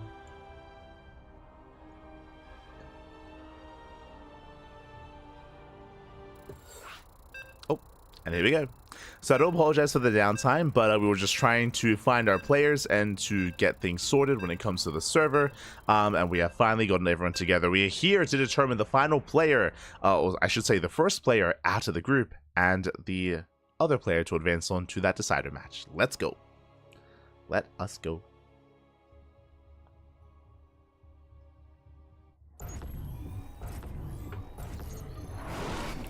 As spawning in the bottom left-hand corner of Frostline, we have the Polish Protoss player. We have the blue Protoss representing Offside Esports. It is Krystianer. And spawning in the top right-hand corner, we have his opponents. We have the Chinese Protoss player, the red Protoss representing Weibo Gaming. It is Jieshi. Here we go. And again, we've had a back and forth series so far. Again, last game, the MVPs were the DTs as they just pulled Krystianer apart completely left and right, dealing critical damage, which led into Jieshi snowballing out of control. But what do we have for us here in game number 3? Oh boy. As we are loading into one of the larger maps in the map pool, Frostline, of course, large map, exposed bases as well. Not really too safe to go for economic openers. Aggression is favored here on Frostline, and we'll see how aggressive our players are going to be. We shall see. Now we're setting up our gateways. As a reminder, last game we had a 2-gate opener and both players attempted to go for a sentry into expand. Alas, Krystianer was forced into a later nexus, into a later setup by a couple of seconds. And we'll see if our players adjust this time. What's it going to be? Double adept, double stalker, stalker sentry, or sentry into expand? We got options. Do you have options? Likewise, there's no proxy pylon, there's no fake proxy pylon either. Pylons are placed, and both Krystianer and Jieshi are about to confirm.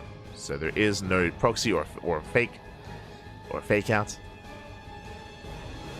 Everything where it should be.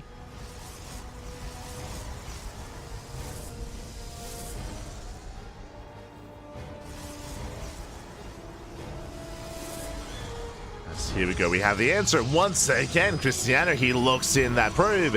He looks it in. It is going to be sentry into nexus. So economic opener here by Krystianer. Likewise, same opener by Jieshi. But this time, Krystianer, he's in position to delay. To block, to throw down the pylon, and to disrupt the build of Jieshi. To force him to be inefficient. So nice start. Ooh, probe goes down. The recall gets wasted. As the recall does not complete, does not conclude, there's the expansion. Jieshi will take his base. And Krystianer is going to be a little bit later, but now on the way. So far, so good. Nice little start here for Krystianer. Kills the probe. And did force his opponent to waste a recall. Meanwhile, do you see what I see? Once again, 2 games in a row. Robo opener. It's going to be a robo opener out of Jieshi. Once again, just like the previous game, the goal here is to get into early immortal production, to build up the immortal count over time, and to snowball out of control on a 3-base economy with 4 or 5 immortals. So initially, it is a more defensive opener, that is true, but last game, Jieshi still had a presence on the map with his with his DT follow-up. Hallucination does scout, does confirm. Once again, it is a robo first. And this time, I'm sure Krystianer is going to be more vigilant when it comes to scouting for the follow-up tech. Oh, and that is not an immortal. That is a War Prism. Okay, you have my attention. In general, this is still a more defensive opener here out of Jieshi, but with the War Prism first, he has potential to dive into the main and to get some economic damage. Prism is on the way. 3rd gateway as well. Interesting. Jieshi becoming that much more committed. Throwing down a 3rd gate. Prism moves out, immortal behind this. Likewise, Krystianer is being active, going for his own blink-based opener himself. And the hallucination does get eyes on the prism. He knows. Krystianer, he's aware that Jieshi's going to be more aggressive. He does get eyes on the third gateway. And here comes Jieshi. Now, with this move out, it should be Adept Harass in the mineral line. Again, Adepts, they can be warped in, and typically it can be quite difficult to shade Adepts into the main because of the wall off that you can get off here at the ramp. But, I mean, may as well just bypass the wall with Adepts right into the main. Right into the mineral line instead. As Adepts should be warping in. Back at home, Jieshi going to be expanding, taking a third. And it's on Krystianer to confirm, and he will. Does get eyes on the third base. Is aware. Here come the Adepts. Making their way towards the natural. Third base not being taken. So far, Krystianer is still trying to hunt down any stray units out on the map. Pushing towards the third. Hallucination gets eyes on these two stalkers. Jieshi doesn't pull the trigger. Not yet. And Krystianer, can he deny the expansion? He could try to catch the Immortal. The Immortal is exposed. But a second Immortal has arrived. Here comes the defensive warp in. Force fields get thrown down. He looks down the sentries. Sentry J trade 1 for 1. Getting a second sentry. 2 for 2. And Krystianer, he's going to be forced back. At the same time, Adepts shade into the natural. And Jieshi, this time, he's caught off guard. Probes are going down. Adepts, they don't quite shade into the main. They commit. Getting 4 or 5, getting it to 6 probe kills. Can we get 7? Can we get 8? Can we get 9? Oh, ooh, barely we can. 9 probes go down. Very nice damage. And Krystianer, he backs off. Does back off from the third. Getting his own. Adepts across the map, yet to commit. And now they're activated. Now Jieshi is waddling in. Does have potential. Shading into the main. The ramp is open. At the same time, Immortal's not quite where they need to be. Adepts are going down. Probes, likewise, they're falling in the main. They get targeted down one after the other. And Krystianer goes to the dive, catches one Immortal. One Immortal goes down. More Adept reinforcements. Stalkers towards the third base, just pulling Jieshi completely apart. He's out of position. Back at home, though, that's 10 probe kills. Ay. Krystianer's taking a lot of losses. There's a recall. Krystianer, he could have taken that fight, but last he commits. Does run past the army once again. I'm getting deja vu. Does dive in. Going for the robo. 2 more volleys. Can he get it? Oh, not quite. Oh, he wants it. He gets it. Immortal goes straight. Robo goes down. Denies the Immortal production once again. Shades down to the low ground. And he's going to get the base as well. Jieshi cannot keep up a very mobile army. Just being pulled apart left and right. Jieshi supply blocked, and behind this is going for a 2-base all-in. Glaives on the way, +1 as well. Glaives, they do not scale well into a later game. It's purely Glaive Adepts and Immortals. And the Immortals are exposed. Oh, another one goes down. There's one left. One Immortal does remain, and Krystianer, he's done it. He's broken the back of Jieshi. There's nothing left to defend. Only Adepts. Remember, the Robo went down earlier. GG gets called, and Krystianer, he will take the series 2-1. GG.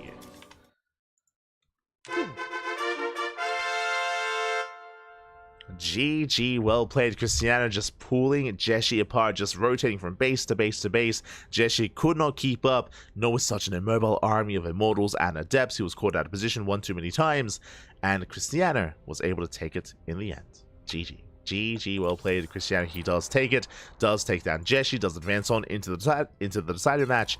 Meanwhile, a shout out to Jieshi as he is knocked out of the tournament, but we saw some fun games out of him. He had a fun series against Dark earlier, going for Glaive Adepts, going for even a charged base all-in as well. Just very committed play against Dark, and likewise here against Krystianer as well. Had it back and forth, and had, yeah, just good showing nonetheless. Good showing here out of Jieshi. Krystianer does take it, and with that, we have one series remaining here in the broadcast, in the group. Exclamation mark, be in the chat if you guys want to have a look yourselves as we switch our scenes over and catch up on Group D. Here we go. Again, as a reminder, Clem, he was the first to make it through the group without dropping a single series, a single map even, so very clean performance there out of Clem to be able to make it through. Meanwhile, Dark, he did take the loss earlier against Clem, but now Dark has a chance at redemption. He's going to be going up against Krystianer in the decider match. Oh boy. Here we go. As the players are getting ready, and vetoes are underway. Catching up. You're casting when I went to sleep, and you're casting when I wake up. You're a beast. Ah, ¿qué tal? ¿Cómo estás, papi? I'm jealous. You got to sleep. you got. I haven't slept yet. I'm jealous. I'm jealous. Yeah, I hope you had a great night, and hope you've been enjoying the casting, of course. Speaking of sleep, I do plan on going straight to bed after this tournament, after this cast, and I'll be waking up in a couple of hours for some more StarCraft. Again, our next broadcast is going to be in 9 hours. In 9 hours' time, so I should have enough time to get like a proper 8-hour sleep. Fingers crossed. Fingers crossed. I know it's quite late here in Australia, so the heat can make it quite uncomfortable to sleep, but we'll be good. We'll be good. No. Gracias, man. Gracias. Here we go.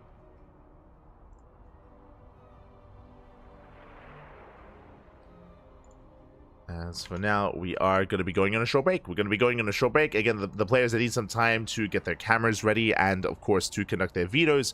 When we come back, we will have the final series of the broadcast. See you soon.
And welcome back, everyone. Welcome back to the final series of the night.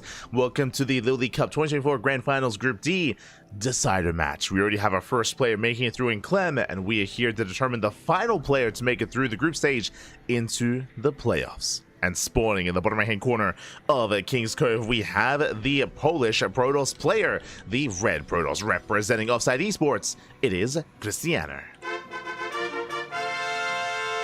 And spawning in the top left-hand corner, we have his opponents. We have the South Korean Zerg player, the blue Zerg, representing himself. It is Dark. And if you're in the chats, I believe it is time. It's Gamba time. Predictions are open. Place your bets on who you think will take the series. Again, this is the final match of the broadcast of the group stage. Best of luck with who you think will make it through. Dark is going to be the heavy favorite, but I want to believe here in the power of Krystianer to make a series out of this. Again, he did have a decent showing in Game 2 against Clem, and now once again we load into one of the larger maps in the map pool. We load into King's Cove. If Dark wanted to be aggressive, if he wanted to be assertive in this matchup, it is going to be more difficult on a large map like this.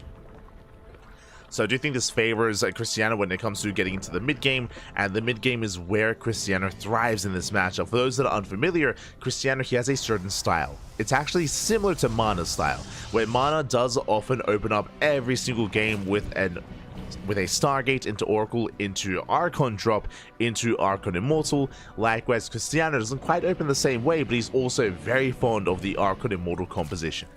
Oh boy. We'll see if he can get there. I mean, that's how Krystianer was able to take down a laser, able to take down and go toe-to-toe against Raynor, for example. It is a terrifying composition, but we'll see if he can get there. For now, standard openers. For now, it is going to be a hatch gas pool, standard opener out of Dark, everything looking as it should. Likewise, Krystianer just going for his own standard opener as well. The pylon is in place, based on its location, it does look like a Stargate opener. So Stargate opener here out of Krystianer, most likely into an Oracle. Typically, if we wanted to hide our tech, then the pylon will be thrown down further back, closer towards the mineral line, or in between the bases. Here, it is designed to reduce the rush distance it takes to get across the map and to get some economic damage. So this is a more efficient start here by Krystianer. With that initial Oracle, back at home, Dark getting his third base, droning up, saturating his bases. Spreading creep and settling in.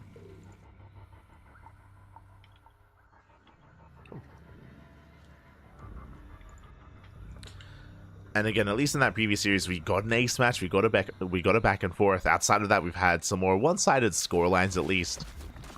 I'm here for more games. I'm here for more StarCraft. Let's go.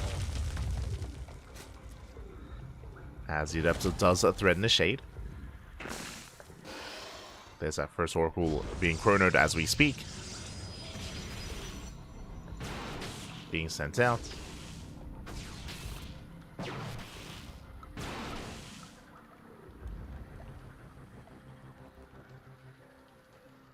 So far, Krystianer is maintaining himself. Oracle does zoom across the map. So far, Dark, he's just happily droning up, and getting more queens, and settling in. Nothing too crazy here out of Dark. No early gases, no early tech, not yet. I mean, he is known for being aggressive in this matchup, but we haven't seen any signs of aggression for the time being. As there's that third base for Krystianer, and what I'm looking for is a Twilight Council, is a Robo, and a Templar Archives. So my eyes are out for here for Krystianer, as that is typically his go-to. Prism towards the third. Trying to catch out some of the larva. Last not quite able to. Oracle going to be zoned away. Second Oracle in between the bases, getting a drone. He gets one. Just the one though. So far no major damage dealt. Oracles are deflected. Dark investing here into these lings. His goal here should be to knock down the third. As the pylon is under fire. And the pylon is going to go down. Massive pickoff. This will delay the shield battery. It does delay the rest of the defensive setup here at the third. Lings are amassing. And Dark, he's going for the lair. is going Lair first. Meanwhile, Krystianer's follow-up is standard. +1 and a Twilight counter. Looks like +1 and Blink. Looks like standard play.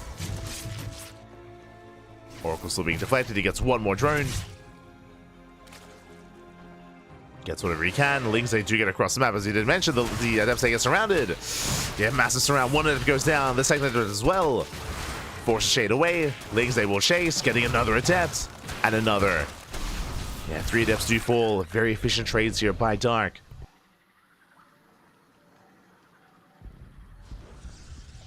It's very efficient. Pulls back. Behind is Krystianer taking his gases, trying to stabilize. And Darky's got 20 more Lings on the way. He knows he has momentum. He wants to try to punish his third base. And Krystianer, he's not going for Blink, he's going for Charge instead. So +1, a Charge into Archons. If you recall at the start of this game, at the start of the series, I mentioned how Krystianer, he's very fond of Charge or Archon in Mortal-based compositions. And that's what we're seeing here.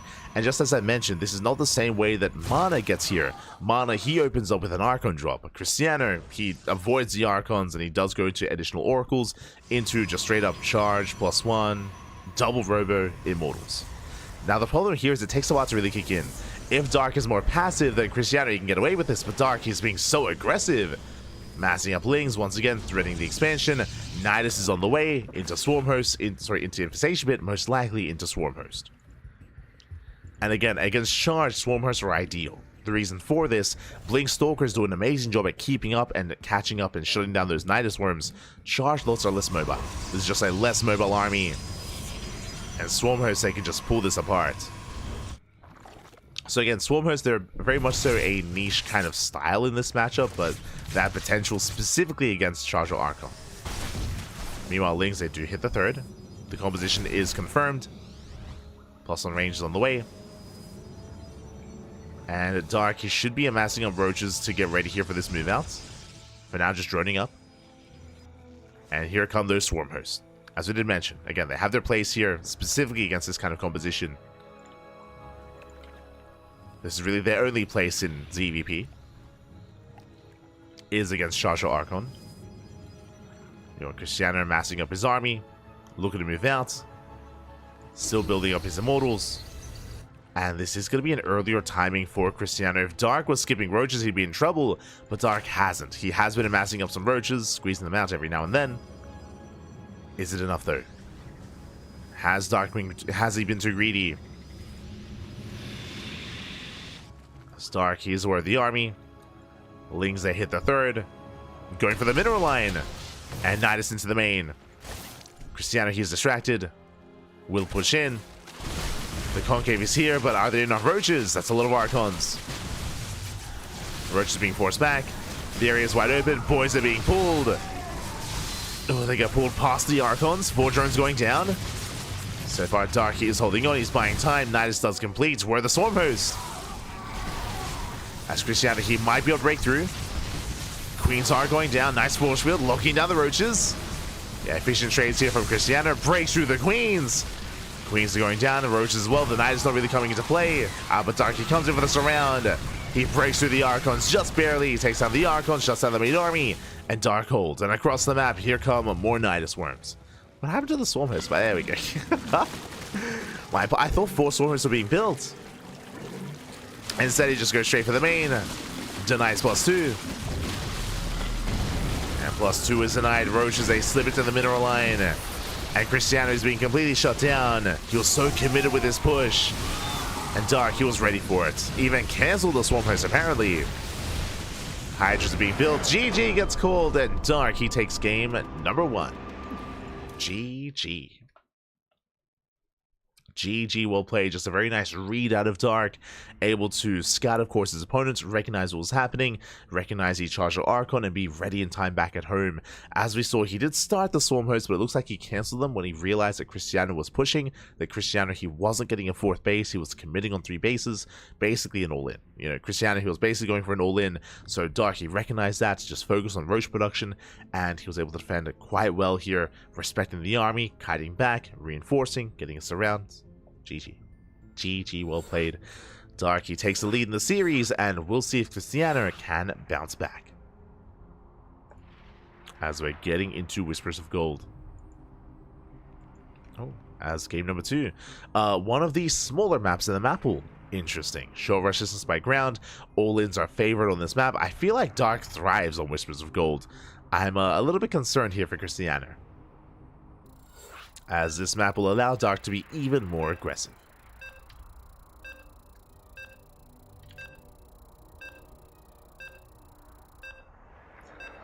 Also, I mentioned before that the Warcraft 3 mode is, tournament is being played as we speak.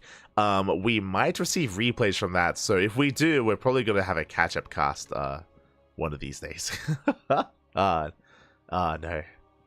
Oh, the StarCraft. Oh, the casting. We won't stop. Never. As spawning in the top left-hand corner, we have our contender here. He's down in the series. Can he bounce back and force the ace match? The pressure is on. We have the Polish Protoss player, the Blue Protoss, representing Offside Esports. It is Krystianer. And spawning in the bottom right-hand corner, we have his opponents. We have the South Korean Zerg player, the Red Zerg, leading the series 1-0, one game away from making it to the playoffs. It is Dark. Here we go.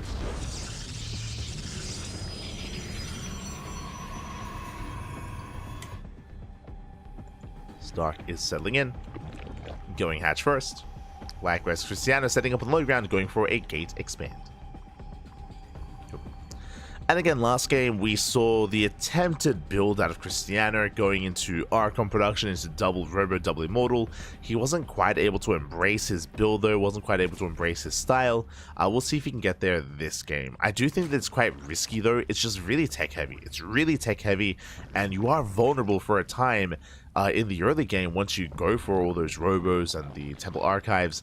I'm concerned for Krystianer if he tries to go for it here on Whispers of Gold. So I'm hoping we see something a little bit different. I'm hoping we do see a different build. As for now, hatch, gas, pool. Dark going for a standard build. So is Krystianer. Now, the reason why I talk about how vulnerable and how aggressive you can be on Whispers of Gold is a couple of reasons. One, there is no ramp. There is no ramp coming into the natural, but more importantly, the third base and the fourth base are a lot more exposed than on other maps.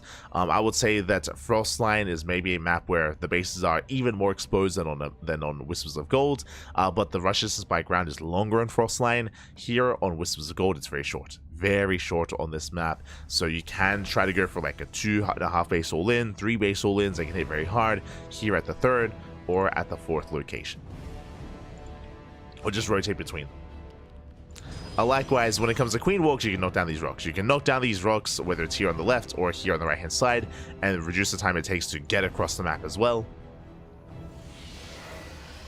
But we'll see if we can get there. We'll see if we get there in general. For now, Stargate. Stargate opener out of Krystianer. Based on the rally, should be an Oracle opener. Should be Oracle first. As Krystianer, he does force the linear third base. You'd love to see it. Basically, with that pylon block at Krystianer, he makes sure that Dark does not expand it towards him, which means creep is going to take a little bit longer to get across the map. So a nice little start here for Krystianer. Does make him a little bit safer, as we have both adepts joining up, and 2 adepts, they can one-shot drones. They will threaten the shade. Threaten the shade towards the main. And drone's going to be going down. They commit. He gets 1, he gets 2, he gets 3. He gets 4. 4 drone kills. Can he get 5? Not quite, but 4 drones nonetheless. A good trade here for 2 adepts. Not bad for Krystianer. Behind this Dark, getting his own third. Moving up with his Lings, and interesting, it is going to be a Stargate opener into a Robo, I would imagine, into a Twilight Council, into a Temple Archives, into an Archon drop. Speaking of, yep, there it is. There's a Twilight Council, and this should lead into Archons. Okay. This is the Mana opener. I mean, I say the Mana. I mean, I guess Krystianer was doing this before. I mean, Mana didn't invent it, but he's been very fond of it as of late. Archon drop. I'll put it that way instead. Should be the Archon drop. And meanwhile, Lings, they do hit the Cybercore. The Cybercore is under threat. Warp Gate should finish, and the Oracle does race back home just in time. Phew. Krystianer defends. Does defend back at home. Meanwhile, those are extra gateways, and we have yet to expand and get a third. But there's that Temple Archives. Again, as you mentioned, Archon drop. That's what this is. Is going for a more committed variation. Typically, you can go for this build with a third base, but the third is nowhere to be found. So this is more committed, more aggressive.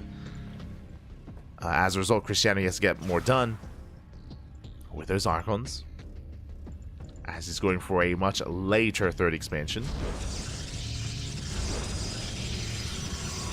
Third base on the way. Gateways are finishing up. And here comes that Warp Prism. Here come those Archons. Eventually.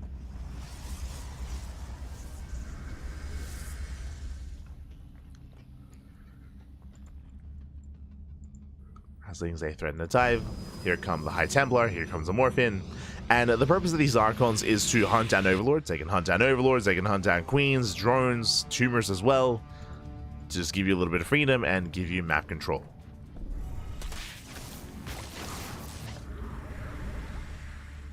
And we'll see what he can get done.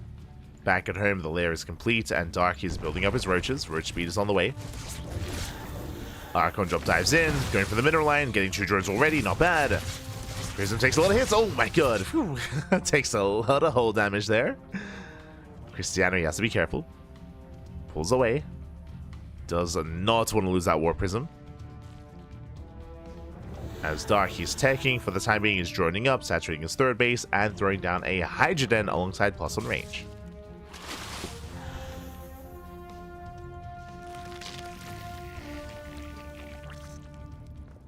So Dark, he is taking up.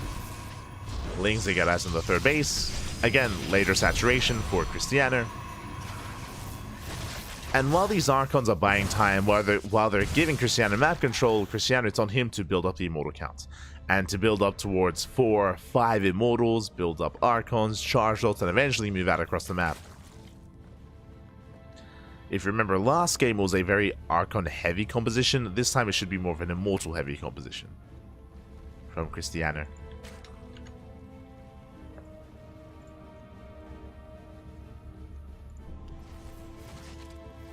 We'll see if we can get there. The Lings, they slip in. Getting a couple of probes. Shield battery is not quite in position. Ooh, and the probes are going down. At the same time, Archons, they get a couple of drones as well. I say Archons, I should say Oracles. Not bad. Getting 5 drone kills. 5 drones go down. Storm is on the way. Second robot for double Immortal production. And Krystianer, he shouldn't be moving out yet. I mean, he has potential, especially with the Warp Prism, but he should be waiting for Storm and waiting for the second robot. So once again, Krystianer is being more defensive. As a result, Dark, he has potential to drone. If he wanted to, he could drone up that 4th base, get it fully saturated, and start taking towards Lurkers.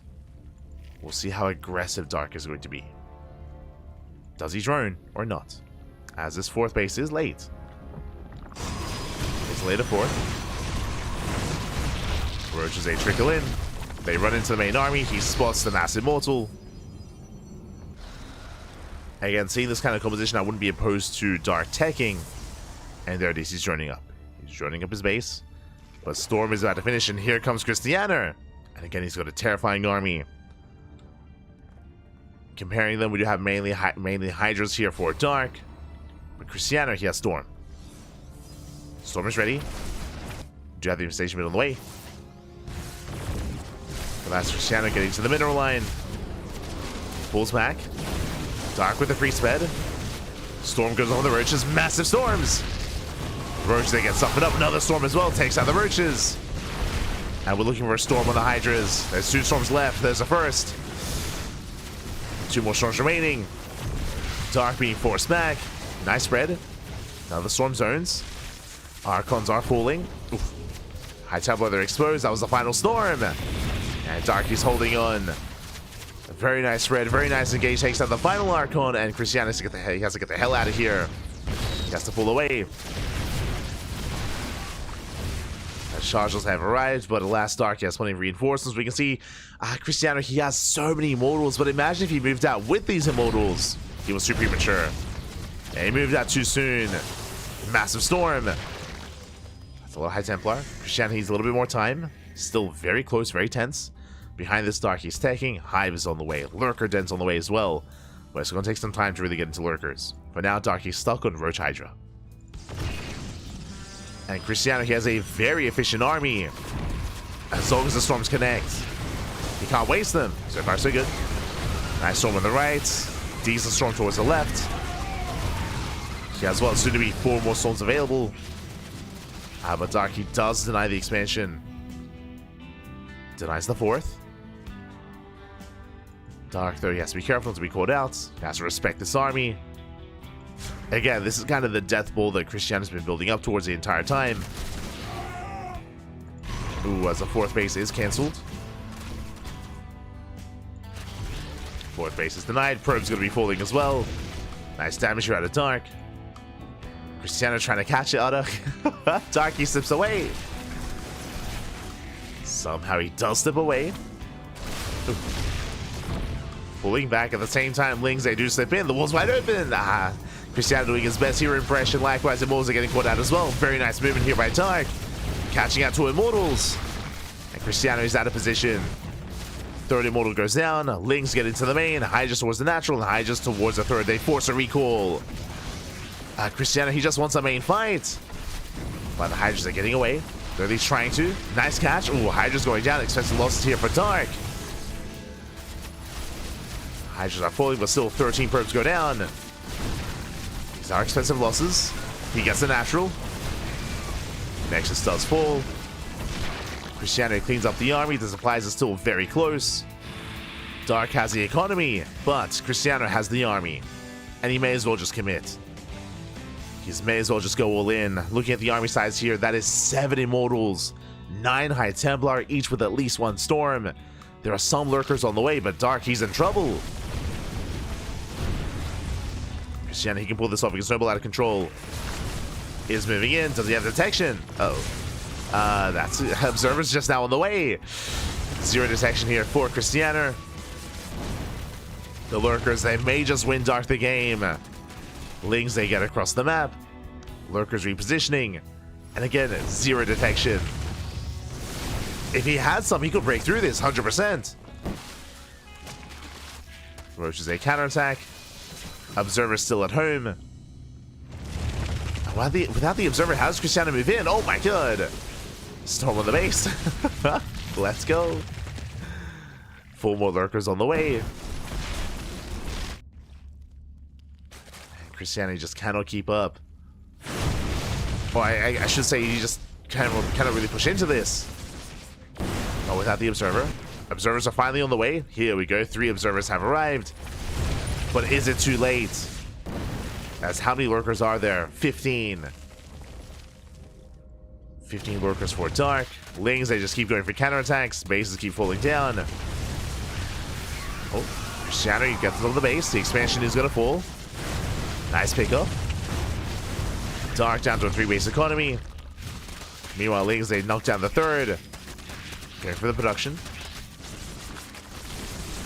And Krystianer, he commits. He dives in. Shows the Storms. Storms are looking decent, but the High Templar, they're going down to Lurkers, and there's too many Lurkers here. GG gets called as he rams into a brick wall. And Dark, he will take the series at 2-0. GG. GG, well played. If only Krystianer had the Observer with the first move out, then I want to say that Krystianer may have just broken through and snowballed out of control then and there. Again, I may as well show this. Looking at the supplies here, Krystianer, he was up in supply. He is, of course, the blue line, especially if he had that detection when it came to the first move out there. As you can see at the, 11-minute mark, he could have broken through, but alas, no detection, no vision. And Dark, he bought time. He counterattacked, he bought time back at home, and he did not. He denied the ace match. GG. GG, well played. Whew. Dark, he advances on, and Krystianer, he is knocked out of the tournament. GG, well played. And with that, that wraps up the group stage of the LiuLi Cup. Oh boy.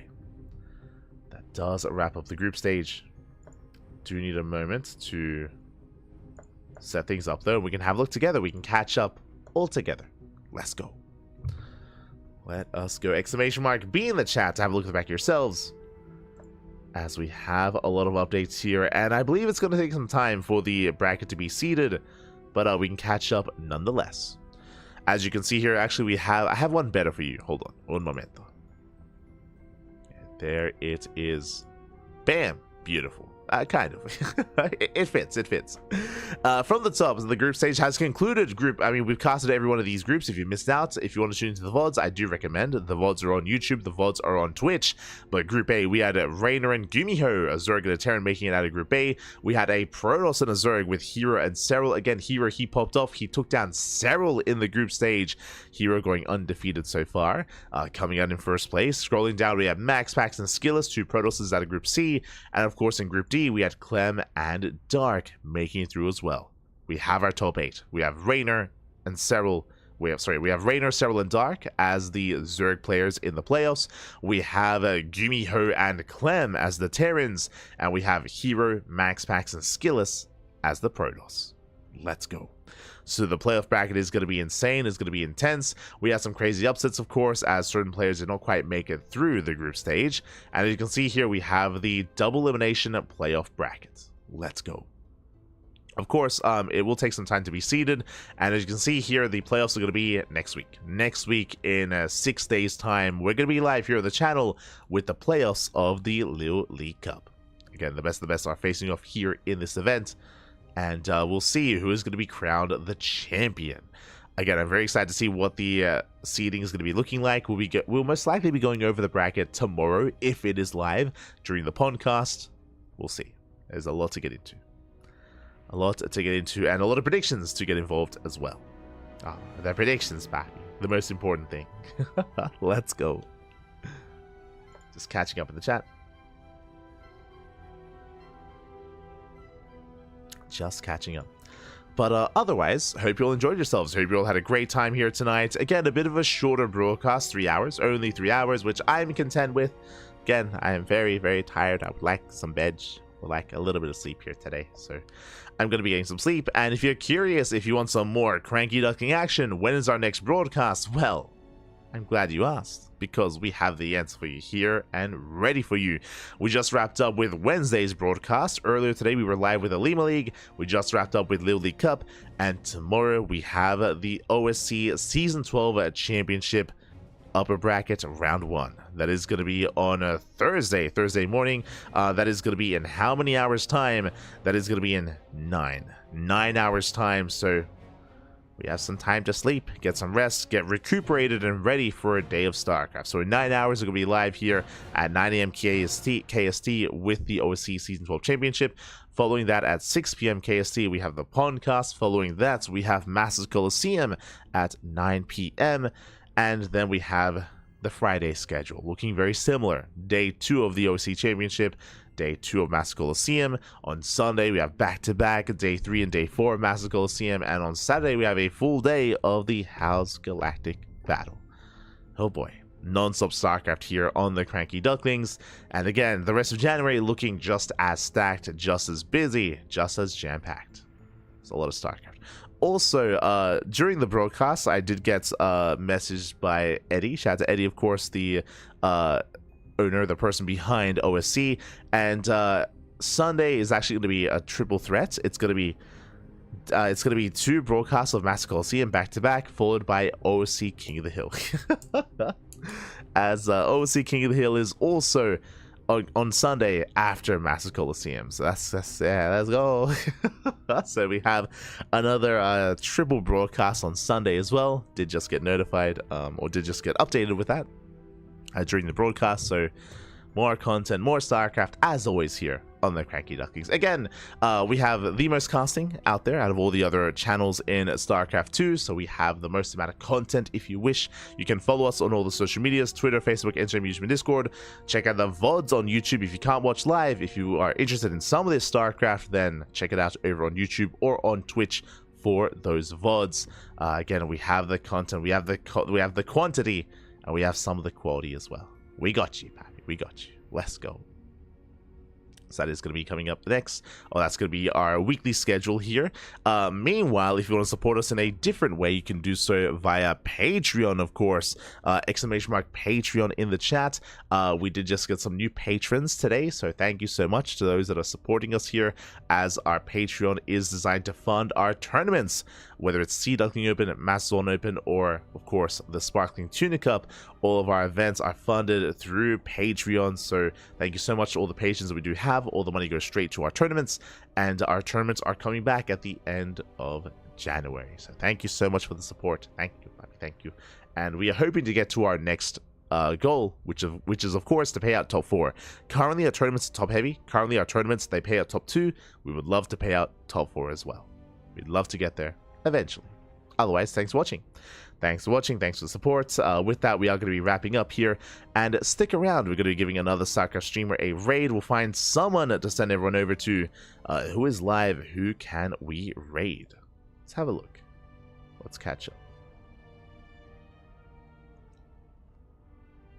Let us catch up. We have Mr. Satsak is playing as Cyberpunk. We have Enki casting the Pro Series. Do love to see it. What else do we have? Here we go. I don't see too many other people. Maybe someone who I don't know. We could give some love to Enki. I see Strange. True, Strange is live. But not many other people are streaming at the moment. We'll find someone. We'll find someone to send everyone over to. So again, give them some love, give them some support, give them a chance. And we'll see you guys in 9 hours for our next broadcast for the OC Season 12 Championship. Or we'll see you guys in 24 hours for Master Coliseum or the Podcast. Otherwise, thanks for watching. Thanks for the support. We'll see you guys next time. Until then, hasta luego. Ciao. Papi, ciao. Hasta luego.